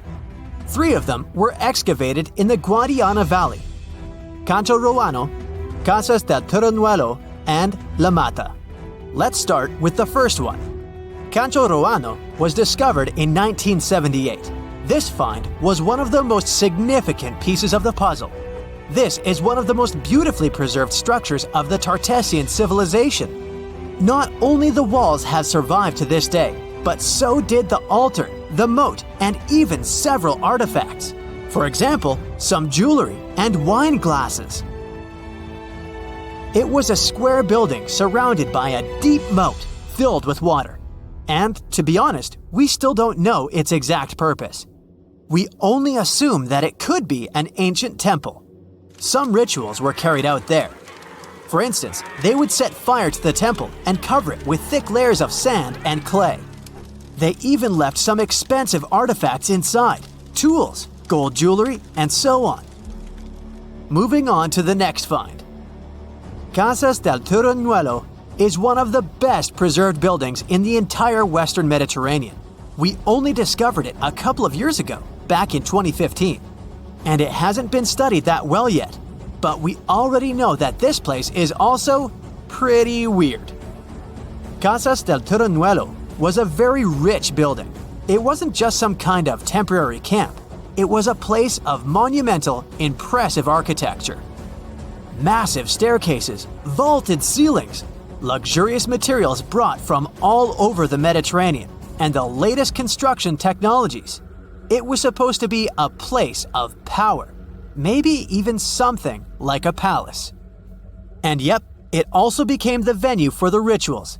It's unclear whether the locals intended to destroy this beautiful place from the very beginning, but this is where they performed the greatest ritual in the area. This ritual involved more than 50 animals, including the most valuable ones, horses. It was their only means of transportation.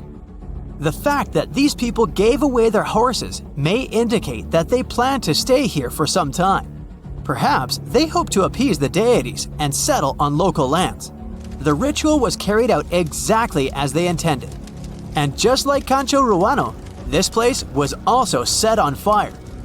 When the ritual ended, the locals buried this place and left, disappearing into the countryside of the Iberian Peninsula. Now it's an abandoned and quiet place. Just like Cancho Roano, it's been standing here untouched for more than 2,000 years. The last find is La Mata, which was discovered much earlier than the other two, back in 1930. The resemblance between all of them was striking. La Mata had the same fate. It was burned and forgotten for centuries. All of this is very strange and mysterious.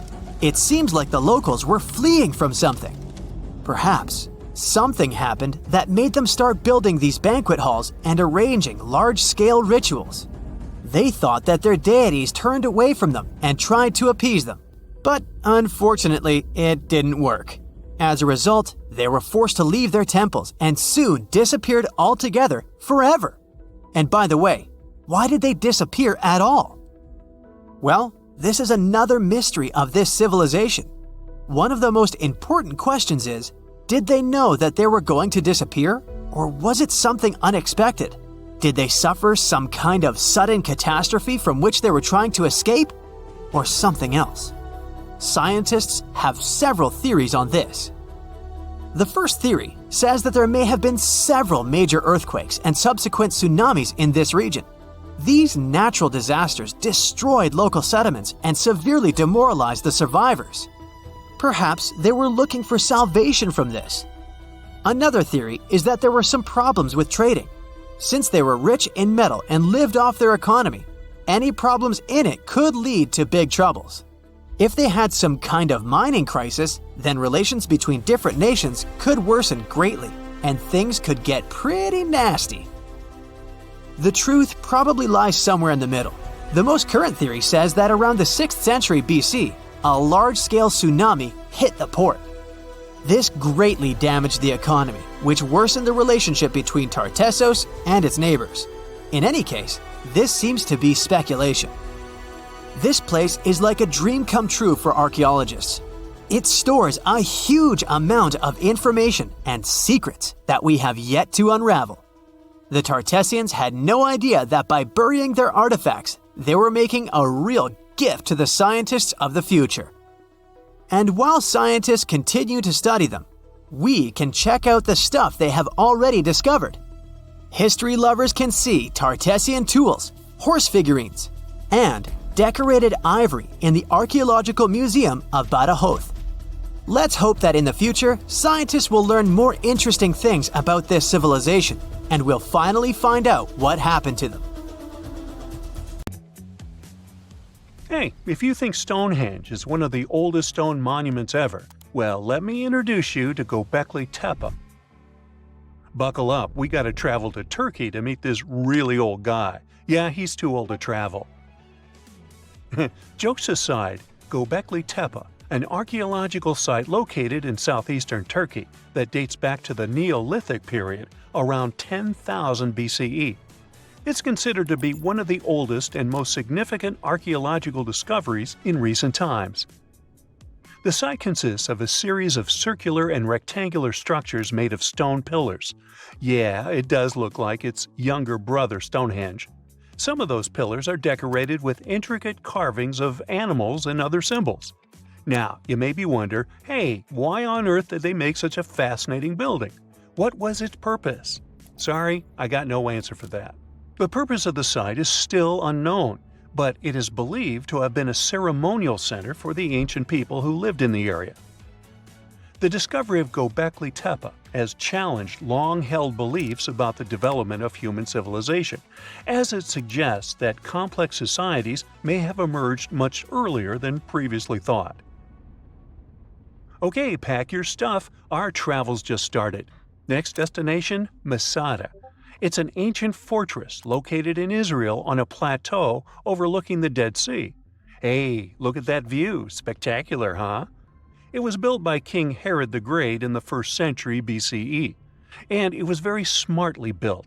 Within the fortress, there were various facilities such as storehouses, barracks, a palace, and a set of cisterns capable of holding approximately 40,000 cubic meters of rainwater.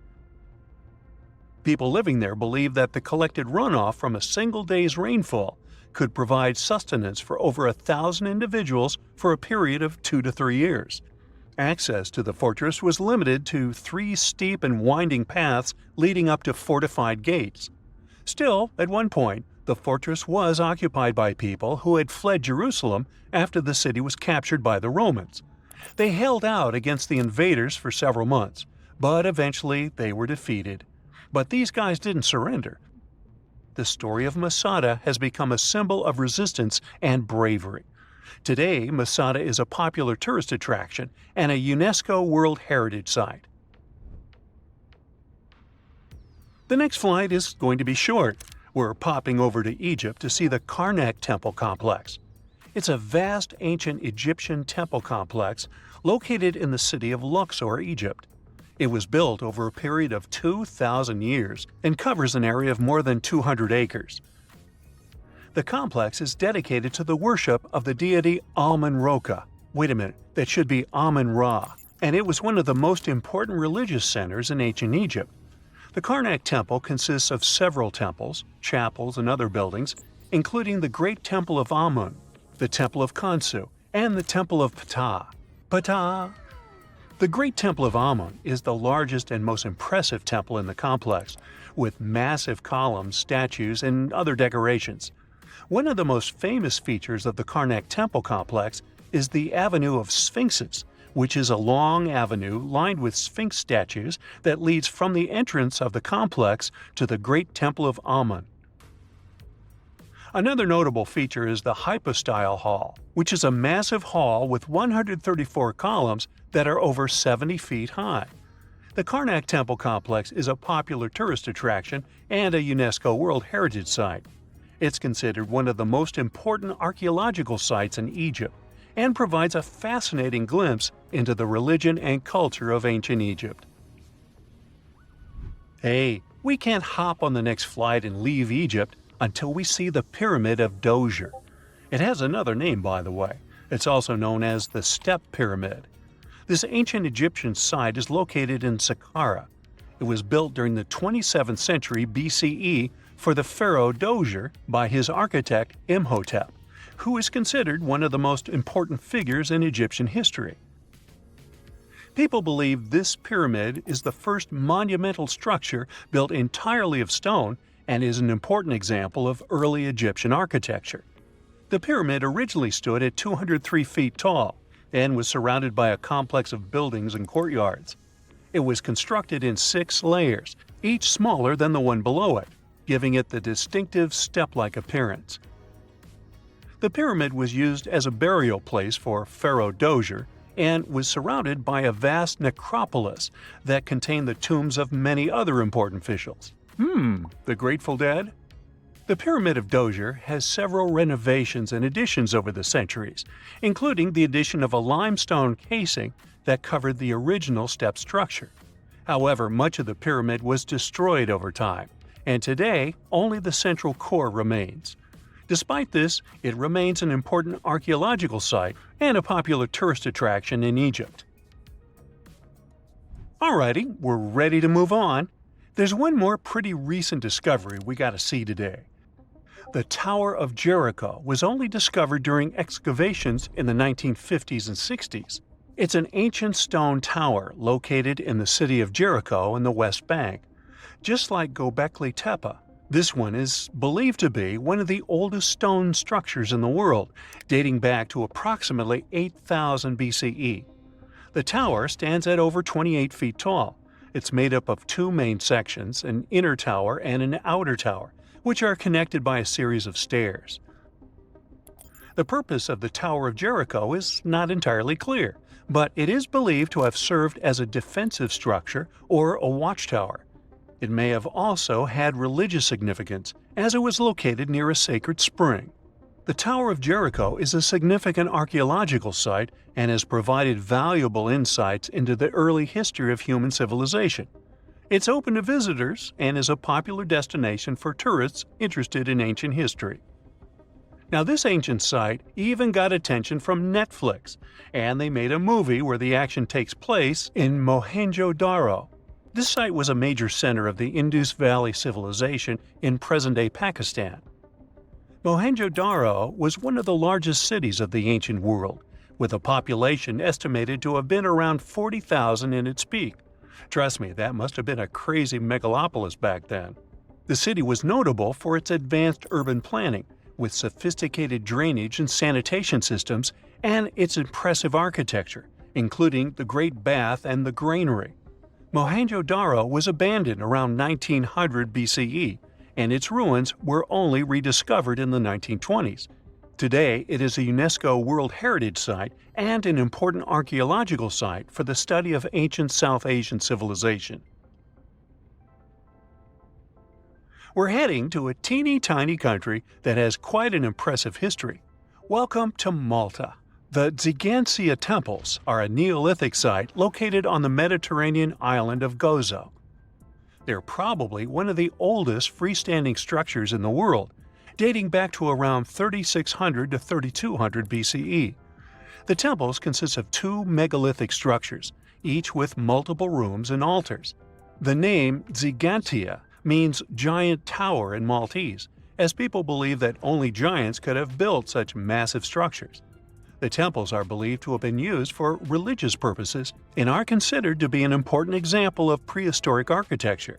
They were added to the UNESCO World Heritage List in 1980. Well, you must be pretty tired, but there's one more place we gotta visit today. Our plane is already landing in Armenia, and we're here to see the Temple of Garni. Look, this one is well preserved. This temple dates back to the 1st century CE. It was built by King Tiridates I as a dedication to the sun deity Mir. Sadly, the temple was destroyed in the 17th century during an earthquake, which is quite a common thing for this area, but it was later reconstructed in the 20th century. Today, it's a popular tourist attraction and is also listed as a UNESCO World Heritage Site.